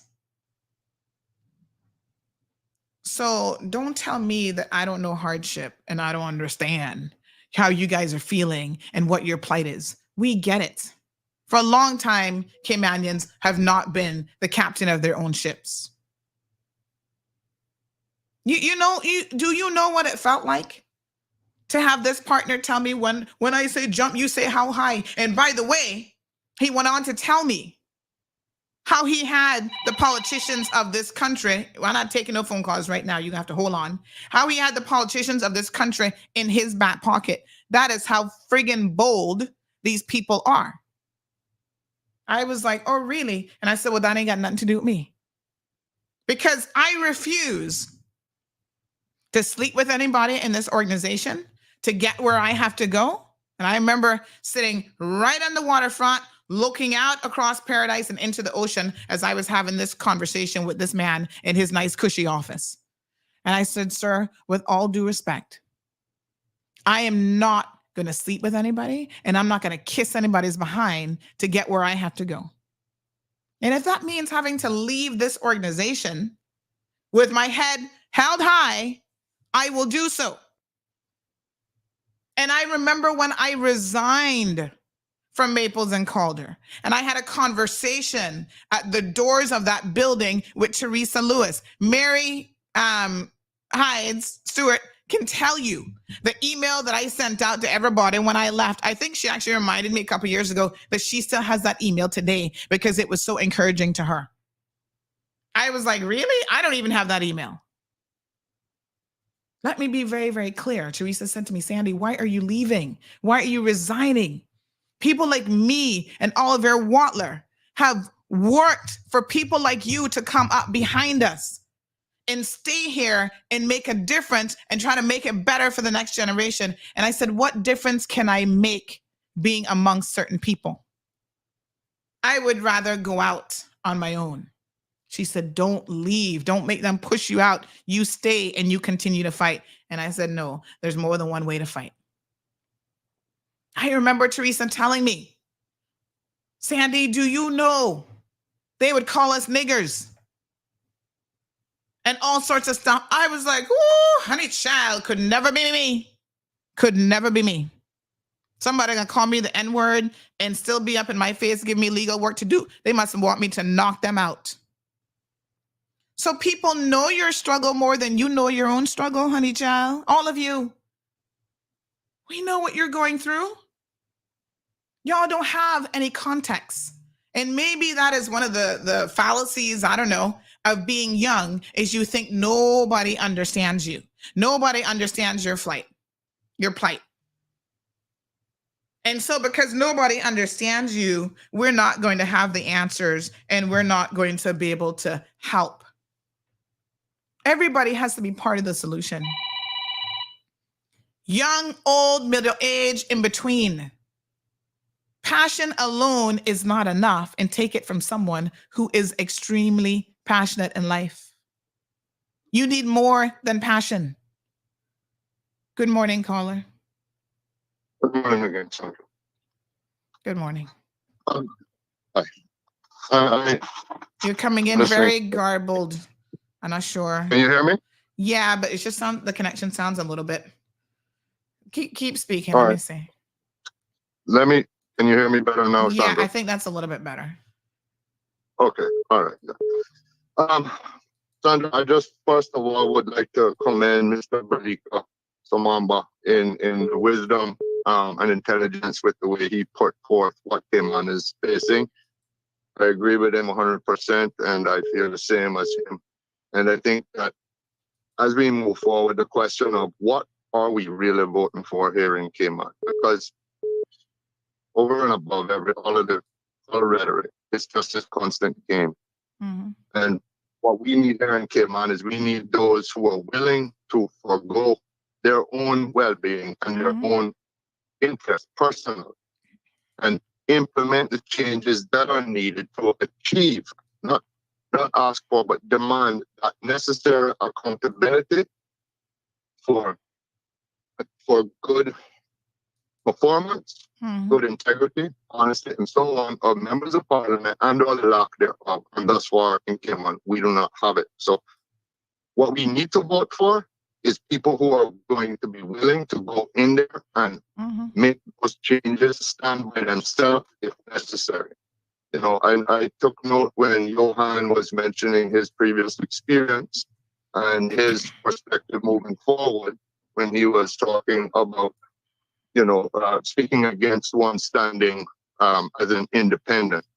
I don't think it's correct to take this last fracas that we have seen, which has now resulted in Juju being premier, and nobody voted for that.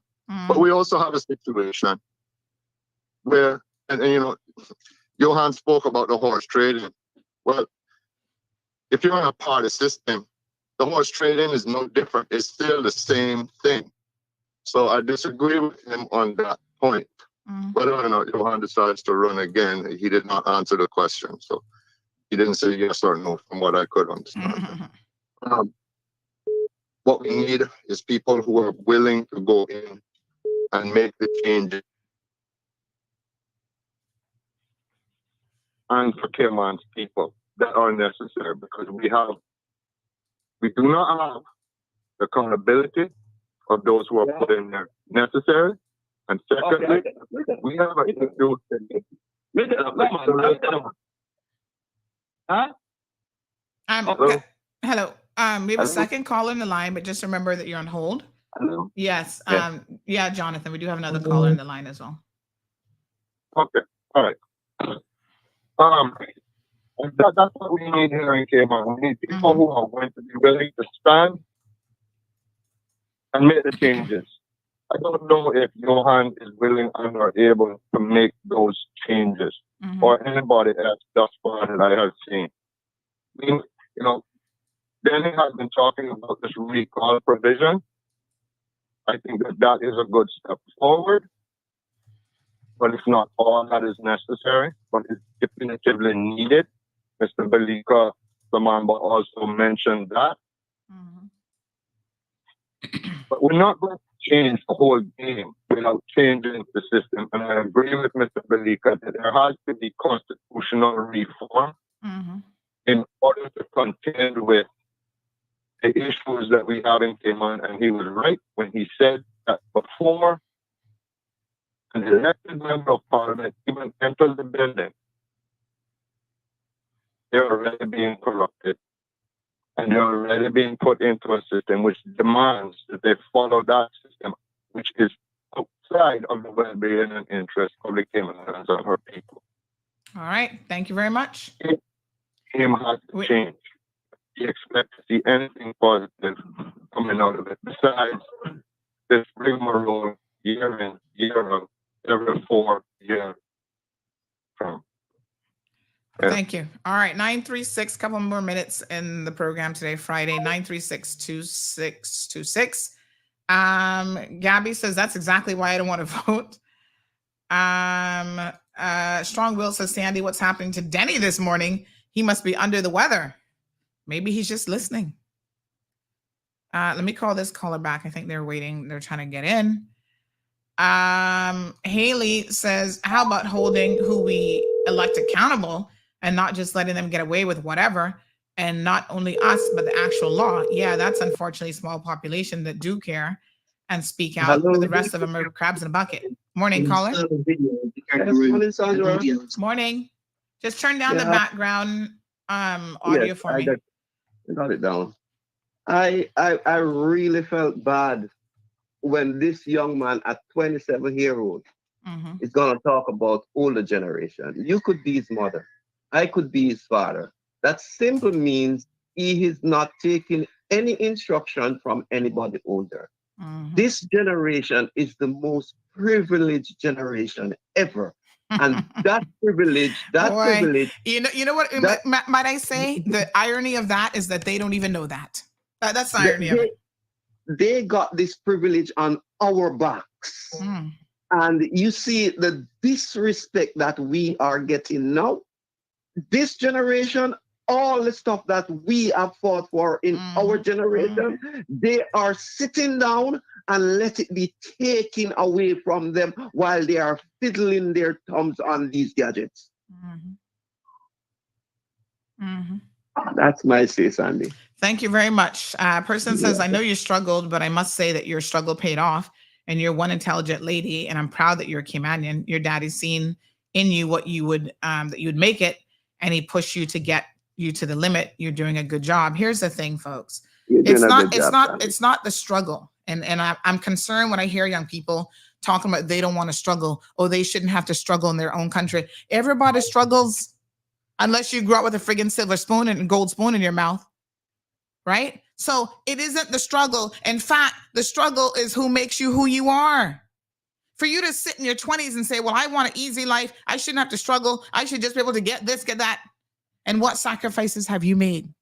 What have you done with your own life? Right? I don't see, for the most part, the young people who are going on and on and on about this, I don't see where they have done their part even. They're talking like a record because they hear other people talking about, oh, housing. These are really easy things to talk about. Oh, opportunities for Caymanians. We're second-class citizens in our own country. All of that. We're going to come off air now. We're going to get a little bit more real. Radio listeners, y'all have a good weekend, honey child. Tune in for an extra dose of Cold Hard Truth. After show on now at 10:30. Y'all be good. Because now I'm going to tell y'all the real cold hard truth. Certain things we can't say on radio. Let me be very, very clear. A lot of y'all haven't had any struggles. Y'all need to stop bitching, moaning, and complaining. It helps to make you who you are. Huh? Do you know, I was telling y'all part of this story about working at Maples and Calder's. For years after that, I could not get a job in my own fucking country. Yes, my own country. I would have gotten a job easier in the United States of America because I pissed off the wrong people at Maples and they were going to now blacklist me. Don't tell me nothing about no struggles, but I don't know your struggles. I haven't walked in your shoes and you haven't walked in my feet because I didn't even have fucking shoes to wear. It is very, very disrespectful to minimize an individual struggle. So I'm not here to minimize your struggle because I don't know exactly how you all feel. But what I can tell you is historically every single generation has believed that they're struggling more than the previous generation. And as that caller rightfully said, the irony of it is actually most of you have had it easier. The foundation have been laid even by our forefathers. I don't compare my struggle to my previous generation, my father, my mother, and what they had to do. The seafarers that helped to build this country, that had nothing, that had to leave school at the age of 12 and go into somebody else's country, whether it was Honduras, Jamaica, or elsewhere. Learn and educate yourselves. It's one of the reasons why I do the Cayman Voices show. Because y'all need to know the struggles of our forefathers and what they have done in order to put us where we are today. So your struggles today are not the same.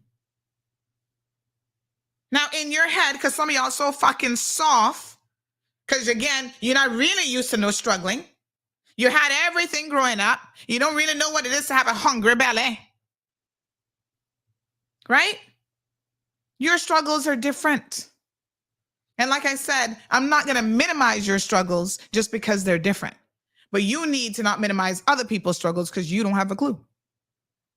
Listen, learn, and educate yourselves. It's fine to talk about you're young and you're vibrant and you're creative. And so nothing else matters. You just got the passion. Let me give you a reality check. If it only took passion in life to be successful, yeah, everybody would be successful. It takes more than passion. And that's why I say passion is not enough to be successful on a personal level. And it's certainly not going to be enough to be successful running this country either. Get yourselves together, get lined up, and do what you have to do if you want to be part of the solution. Everybody can be passionate. You know how easy it would be for me to sit here day in and day out? to get on a soapbox and lambast foreigners? Oh, that gonna get you more votes and more support than anything? And I caution people against falling for that, because that's why y'all put that donkey, John, in office. Last time he told y'all, oh, no more work permits, and y'all like a bunch of damn fools actually believed him. Now look at who laughing. That jackass laughing to the bank every single month. He collecting one pile of money and does not even fucking show up to work. He's allergic to the government building. That is who y'all elected for public office. Because you see, you thought passion was enough. Passion combined with stupidity is not enough. Passion combined with laziness is not enough. Passion combined with incompetence is not enough.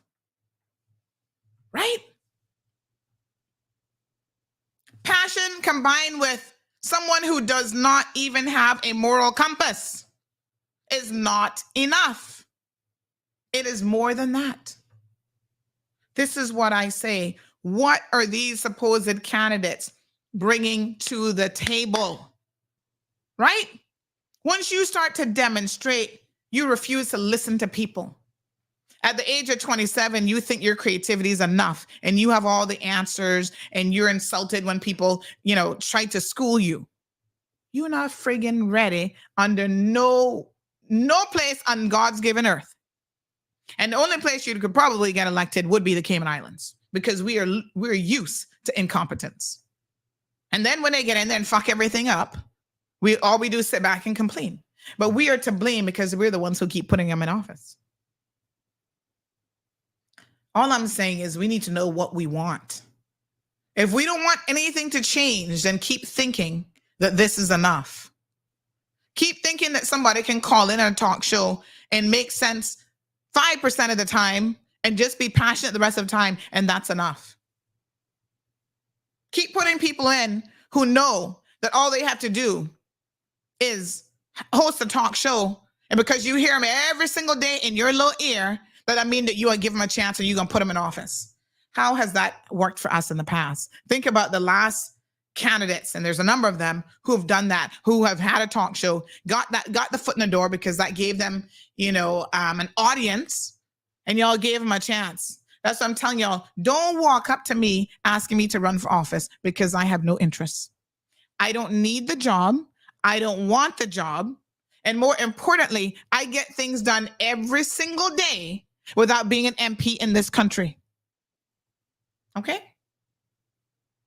Yeah. Because I know the score already. I know the impact of having someone, we develop a rapport with each other. Y'all think you know me. And Sandy is intelligent and she be a good candidate. All those things may or may not be true. Y'all need to stop picking sense from nonsense. I don't want the job. I don't need the money. I don't want the money. The changes that I want to make in this country, I have discovered another way that is so much more effective, and I just get it done. Your MPs don't even answer your phones. They're not helping you or nobody else. And to be fair to them, they're not community workers either. So I know a lot of y'all call me because you don't know who else to turn to. We have some serious issues in this country that need to be addressed. Everything from mental health, children with special needs, education, right?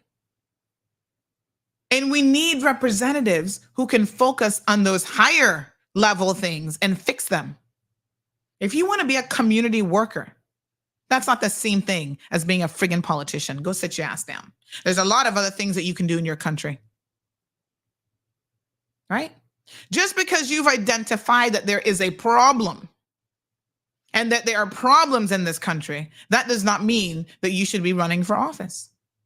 You put yourself up for office, not because you say you're having issues, that there are problems, Caymanians can't get anywhere. You put yourself out there because you believe you can be part of the solution and you come ready. From the second you declare and you say, I want to represent the people in this country, this is not kindergarten. It's not a training ground. You better friggin' be ready. And so if we ask you questions, and by the way, I ain't not pressured nobody yet. Y'all wait till 2025 and you can see some friggin' pressure then. I don't pressure nobody. I'm asking logical questions. Because you cannot come on this show. This is my show. Remember, now I'm paying for the airtime, you know. Nobody not paying me. I'm paying them for the airtime. You can't come on this show and speak pure nonsense to the people of this country and not expect to be asked a few questions. Johan, I'm a friend, but Johan didn't ask to answer the fucking question this morning. Johan, answer the question. You see, this is what people don't like about politicians. When somebody tells you that you speak in superlatives, that's not a compliment. That means you better get to the friggin' point and be straight and answer the question. We have too many politicians that are actually just good actors and actresses. That's what it's all about for them. That's why they have fooled a lot of you people. They're not fooling me. Stop the nonsense. This is very, very simple. You want to run for political office, you're going to be scrutinized. Every decision you have made, business-wise, personal-wise, the whole 9 yards. I keep telling y'all, this is not training ground for idiots. Okay? This is the big boys club when you come on here and say you want to run for politics. And if you're not ready, then keep your damn mouth shut and stay off the radio. People messaging me, but hold on a second. Hunter wants to run for politics and he just married this Cuban girl and da-da-da. Listen, I don't know nothing about the man. None of my business. But other people are asking the same questions. Because when you say certain things about you're for Caymanian culture and Caymanian families and blah, blah, blah, they're like, what? Come again? How are you an example of that in your own life? This is what people do when you put yourself out there for political office. If you don't want the scrutiny and you're not ready and you still have a lot to learn, don't declare that you're running for political office. Do yourself a favor. My aunt used to say that silence is golden.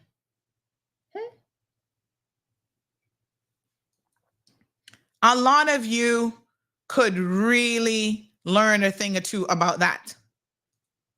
Silence is golden. And sometimes the way in which you learn is to keep your mouth shut, speak less, say less, and listen more. No one is here.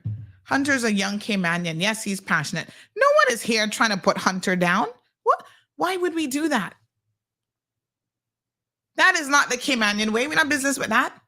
But we're sick and tired of people who are not ready for political office, putting themselves out there, getting just a few hundred votes and getting into office and then screwing us all up. No one has any interest in trying to make Hunter feel bad. But honey child, this is not a playground. You got to be a man. At 27, you said you're ready to be an MP and to represent the people of this country? Then come to the table being ready. Come to the table being able to answer questions and have discussions about the issues. When I see you flipping and flopping all over the place and talking about, yeah, you know, you applaud this one because, yeah, he smokes his ganja, but he's good. And then I'm like, what the fuck? You're giving me a headache because I don't even know where this conversation is going. This conversation all over the damn place. You don't even have the ability to focus on a discussion that we were having. I'm sorry, but this felt like, you know, I was like, am I talking to George here this morning? This is like a bipolar moment. It's all over the place. You know, when you get into the Legislative Assembly, you have to focus, right? We don't want another John standing up there talking about donkeys and jackasses, and we're all lost about how he sets the bar low. So then, you know, he always looks like a success story. We don't need any more MPs like that. We have enough of them already. Y'all really want to change, and you've got to listen as the electorate of this country as well to what people are saying. I'm not here to make Hunter shut up. Make him talk. Because the more he talks, as Ronaldo said this morning, the more he talks, the more is revealed, and the more y'all going, really? What the hell? Shut up. Even the people that like him this morning must have been telling him, dude, stop talking. That's on him. I'm not his campaign manager. I'm not really here to give him any advice. Right? But what I can say is that there's certain things that are indicators. Somebody said, oh, he reminds me of another MP. That's already in there now. And that wasn't a compliment, by the way. It's concerning when people ask you a question and you can't answer the question, and you think you've answered the question, but you actually haven't answered the question. It is concerning when you can't stay focused on any particular topic and you're all over the place. It's concerning when you don't have respect for protocols and systems, because even laws, because that says to me, if you can't respect the flag protocols, and there's actually a code of arms law, and it tells you all this stuff in the law, right? If you don't have any respect for something as small as that, because you think, oh, it doesn't matter, I can make up my own rules, I can define myself as a seafarer, So if you're a seafarer, that means that you're eligible for seafarer benefits, and you're a member of the Seafarers Association. Have you gone and gotten your benefits? Because now you're insulting real seafarers. You understand what I'm saying? Go apply and see if you would be defined as a seafarer. Because now I sit back and I go, whoa, right? This speaks of a disrespect, of entitlement, of, okay, you don't know something about the law because you said you didn't know that was only to be flown at sea. But then once I told you that, you quickly retorted with it doesn't matter because, I'm a seafarer and this and that. Nothing but excuses. This is the worst kind of personality trait that we do not want in politics. McKeeva Bushes of the world, who refuse to be held accountable for their actions, right? Who do shit that they know isn't right. And they turn around and excuse it with some bullshit made up story about they're a seafarer. This isn't even about the flag anymore. This is transcended and gone way above that. But you see, sometimes in life, you're showing people who you really are with the small things. And that's where you have got to be careful. You're exposing yourself to thousands of people on this platform. Some of y'all need to think carefully before you do so. Right? We don't need any more politicians or MPs that are wishy-washy and all over the place. So I'm not here to advise Hunter. Like I said, some of y'all can take up that job, be his political manager, his political campaign strategist, or whatever the case may be. Generally speaking, I'm going to say that a lot of you are simply not ready. And I don't care how old you are, right? There might be people in their 20s who are actually ready. Al says he's going to support somebody just because they're young. I don't take that position. I'm not supporting you because you're old, young, middle-aged, black, white, woman, or man, whatever. I don't support you just because of stuff like that. You need to come better. This is what I say. When people say, oh, we need more women in the Legislative Assembly. And I say, woo, hold on a second. I'm a woman.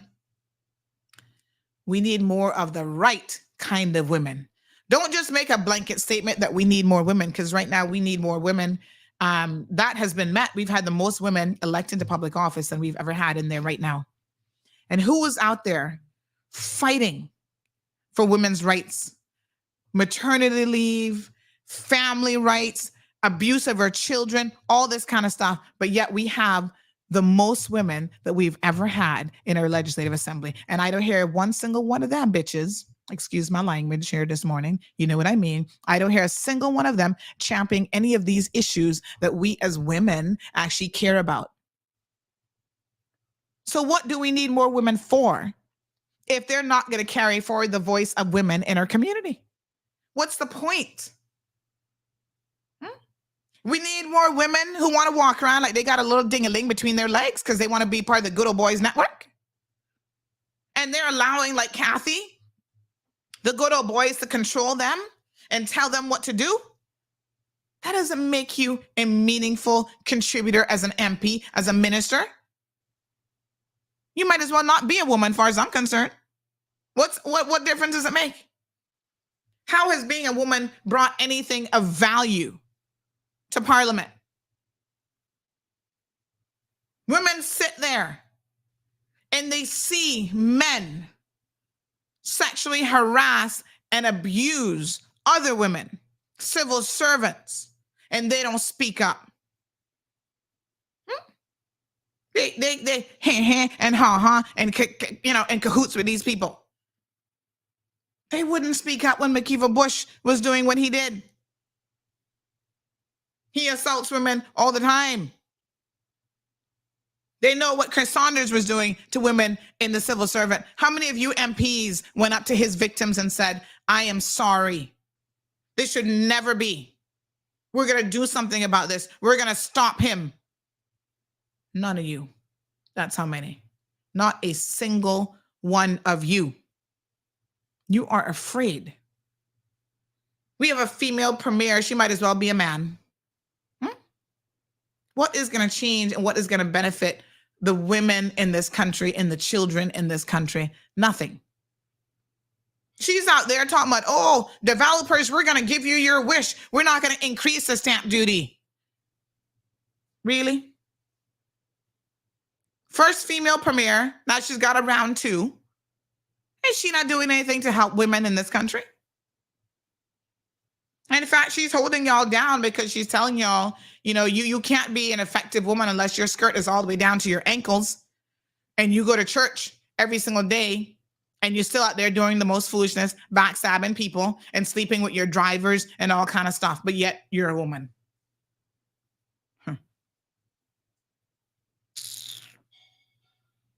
Y'all don't get me started here today. I'm supposed to be going to the governors to meet some lord, something or another, that is visiting from the UK. Listen, as a country, let's get it together. Right? I want to see our young people find their place in this community. That's why I said there's so many amazing service groups, actually, that young people are a part of where they help others, right? Have a spirit of service. Being an MP is not the only way that you can be of service to your country. From when I was in junior and high school, and I wasn't here, I was in the US, I was being of service to my peers. I was volunteering for different activities, volunteering for the elders, go walk a dog, do something to help those less fortunate than you. Because there's always somebody less fortunate than you, no matter how much you're complaining about your life. Right? I understand your frustrations. And I can sympathize with a lot of it. But you all also need to do your part. It's easy to complain. What you need to do is get up off your behind and go and get the ball rolling and do something for yourself. A lot of you complain about minimum wage, but yet I don't see you doing anything to make yourself one of those people that can never be in the minimum wage category. Right? Come on. Pull up your pants and get on with it. There's just too much foolishness, folks, that's happening in this country. And we have become a country that is accepting mediocre. And in fact, not even mediocre. We're now accepting something all the way at the bottom of the totem pole. Because, oh, well, we don't want to make people feel bad. I get it. Because we live in an era where everybody has to be concerned about how you feel first and foremost. We don't want to hurt your feelings. Oh my gosh. We can't speak the truth because we might hurt your feelings. Oh, okay. We are coddling our children to the point where they can't even function. Yeah. Because, oh my God, somebody's going to hurt my feelings. I'm going to go in the corner and I'm going to cry. What a hot mess. Y'all need to get it together. What a hot mess we're in this country. And it's not going to get any better because despite the fact that we are here, talking about what's happening to us from the outside, what we really need to talk about is what's happening to us from the inside. Our biggest enemy is ourselves. You think anybody could come to this country and do the things that they do, if we as Caymanians were unified, if we were fortified, if we were of a singular, educated, strong, powerful, and collective voice? I don't think so. They wouldn't be able to do it. Y'all hear the concept of divide and conquer. It's easy when your people are already divided. Because half the equation finished. They're already divided. All you have to do is conquer. Huh? And boy, are we divided. We're divided in so many different ways. By district, by island. Cayman Brac is thinking that they somebody special. Little Cayman, poor them. They little 200 people over there. Westbury's like, no, when you come to the West, we're not even a cohesive people. We're divided by skin color, by colorism, by how nappy your hair is. Well, my hair nappy and hers, I be creaming my hair. No, my hair nappy. Really? Eye color. Some of y'all out there arguing about, oh, I got my pretty green eyes, because my great grandfather was Scottish. Look at your history. 50% slaves at the time of emancipation and 50% slave owners. This country has never been, I'm going to go out on a limb here, but this has never been a country, quite honestly, that has been about Caymanians first. Because historically, as a country, we have always been importing people from day one and all the mix up. Go and learn your history and see where your forefathers come from. Whether they came from the slave ships off of the coast of Africa and went through all the different Caribbean islands and eventually came here. Alexa, try and hush. Or if your forefathers were the slave owners that forced your I'm sure, try and hush. Or force your great grandparents. It's called rape, by the way. It wasn't a love story to sleep with them, and you were the product of that. So try and know your history. We've always been conquered, if the truth be known. They've always been conquering us. The only ones that really claim this land here, these freaking iguanas, because they were here, and mind you now, the blue iguanas, not the other ones, not the green iguanas. Look at them. They come and take over too. So all I can tell you folks is, listen, we're all in this together. And at the end of the day, folks, we gotta try to figure it out. You know what I'm saying?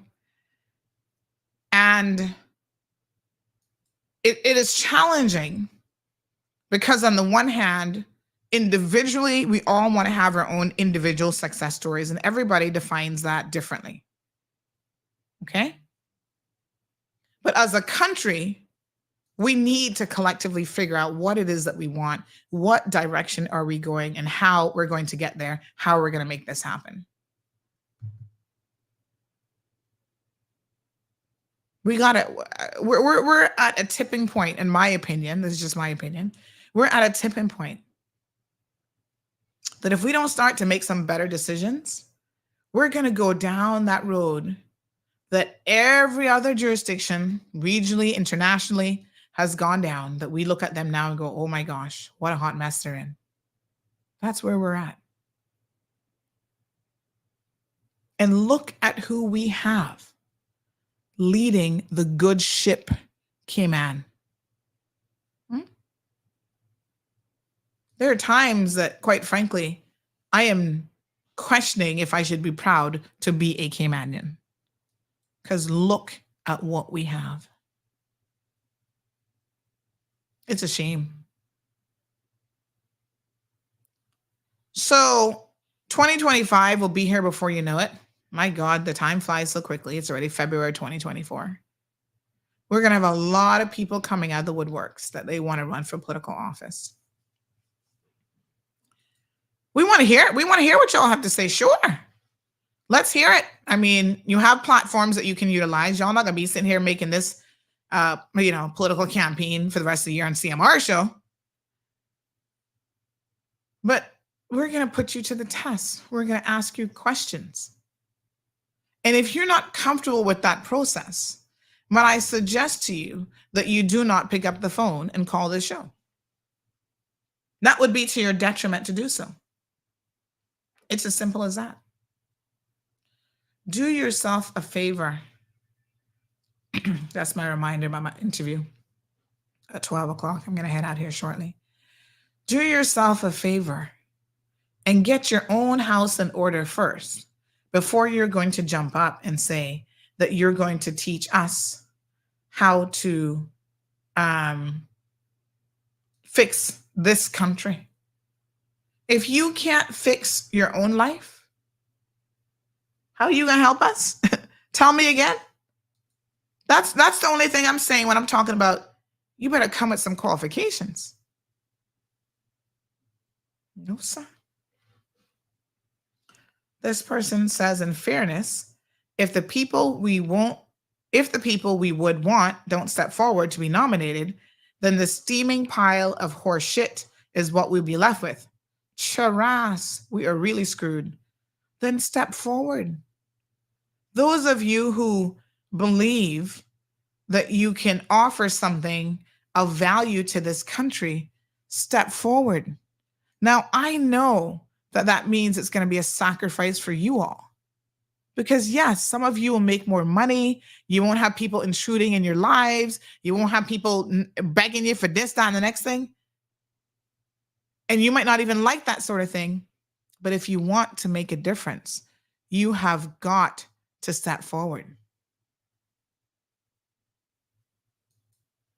It's a sacrifice, for sure. There's no two ways about it.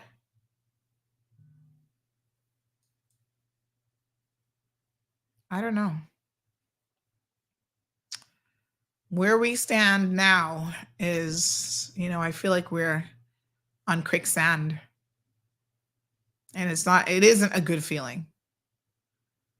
But my hope for the next generation is that y'all could understand and learn, and to really have the takeaway being that it's not just that you have struggles.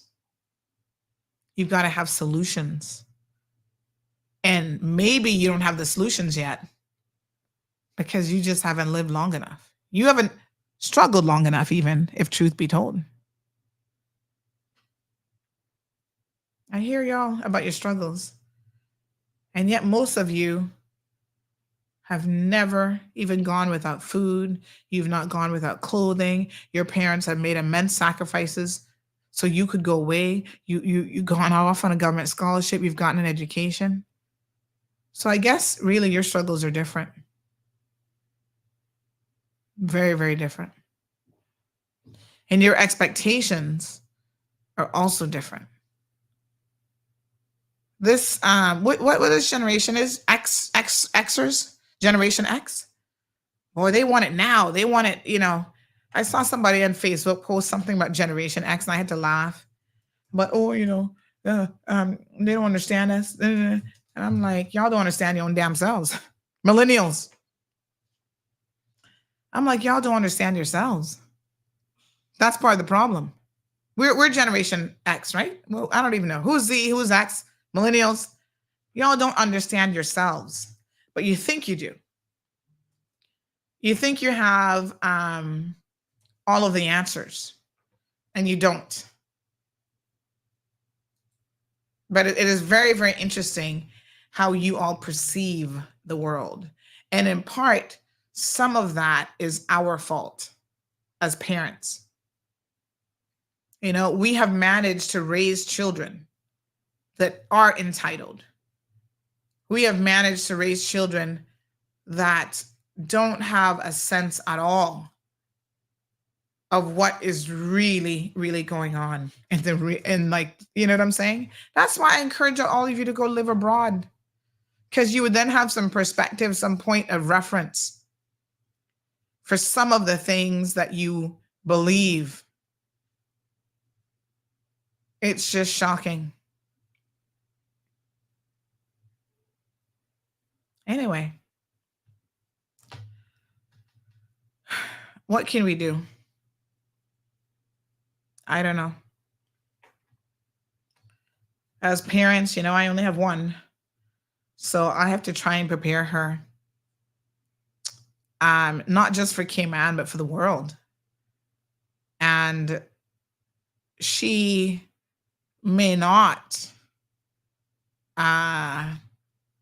be able to make it here. I mean, I don't know what the future holds. But I can't raise her to be entitled, to think that she's just going to get something just because she can live this, fabulous, amazing life and somebody else is going to pay for it. But that's what I'm entitled to. What a hot mess. We got to do better. We have got to do better. I don't know. It's just unbelievable. I mean, I see you guys, living your lives out there, and I hear what you're saying and what your expectations are. And it's just unbelievable.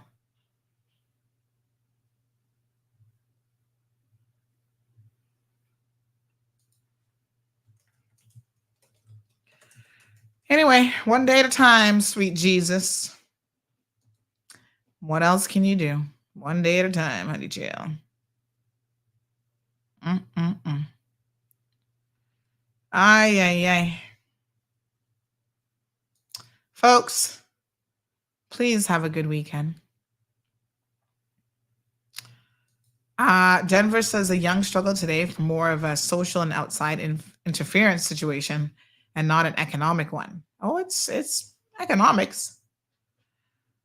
But I think their expectations are also really, really different as well.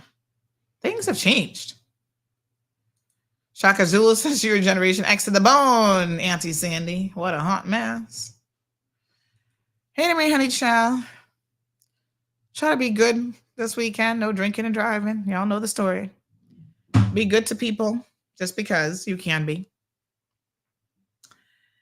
And work. Go out there and work hard. I mean, hard work not kill nobody. Okay?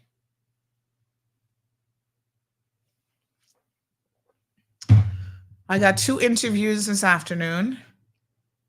I'm going to try to get to the first one a little bit early because the timing is then tight for the second one. So I've got 2 interviews, and then I'm going to have a client meeting after that. I got to catch up with one of my clients I haven't seen in a minute. And tea parties. No. And then it is what it is. I got so much work to do this weekend. Some family time. Meeting up with a young man who's visiting from the UK. He moved to the UK with his family. So I want to meet with him, check, see what's going on. His son was in the NICU with my daughter. So that's how we met and got connected. So he's back on island for a couple weeks. So what can I tell you? Life. It's not easy. And even when you think you've arrived, by whoever standards that is, I mean, everybody else has their own standards of what success looks like. There's still so much. Traffic is bad today. Oh, Jesus Christ. Let me get on the road. There's still so much that you have to do.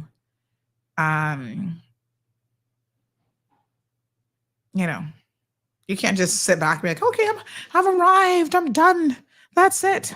It requires continued hard work, folks. All right.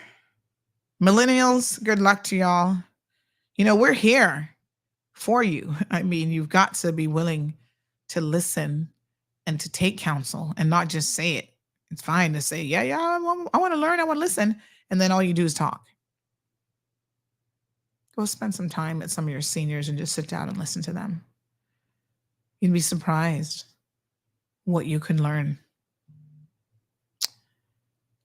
By the way, I want to do a big shout out to one of my favorite elders, and I got a lot of them, but oh my gosh, she's passed away, Aunt Josie. I want to extend my condolences to Sharon Rolston, Shirley, her sister, Miss Beth, all of them. You guys might remember we did a Cayman Voices segment with Miss Josie and Miss Beth, and boy, they had me cracking up. She passed away yesterday evening, went peacefully, and we lost another good one. All of us, that time unfortunately will come. So I just want to extend my condolences to the family, and I'm so glad that I got the opportunity to interview her, because it was a fun interview. I mean, they made me laugh. It was one of the first ones I did for the Cayman Voices series. So please, folks, if you have any persons for Cayman Voices 16 up, do give me a call. I am trying to get as many of these people done as possible. And you know what is so amazing is you as their family members get to have this memory of them, this archive, this video that you can keep forever, of them sharing just a little snippet of their story, of their life history, which is so incredibly amazing. So I'm very, very sad to hear that she has passed on. All right, folks, please enjoy your weekend. I think that we all have a part. Somebody tell me about somebody who's 104. You need to score me an interview. Hook me up, honey child. Hook me up. I will be there. I will be there. All right, so I'm happy to confirm that smoke apparently was exercise. Like I said, normally they would tell us though, so that we don't get panicky and we can tell you guys what it is. But that was a fire service. They were carrying out some exercise, so nothing to worry about apparently, so that's good. They have to stay trained up and stuff, so fantastic. Folks, please be safe. Have a good weekend. I'm going to go rest up my voice now between the next interview. Catch y'all on Monday, God's willing, bright and early. You see now that we're starting 5 minutes earlier on radio so that we can have a more seamless transition for the start of the program into the end of the program with 106 for that little news segment. Okay? All right. Be good. See you Monday. Thank you for tuning in to another episode of The Cold Hard Truth on Bobo 89.1 FM. Cayman's #1 talk show is live weekdays from 7:30 a.m. Never miss an episode again. Watch anytime on CMR's Facebook and YouTube channels for the latest show episodes. Don't forget to follow us online on our social media channels. And visit CaymanMarlRoad.com for all the latest news and community happenings. Truth.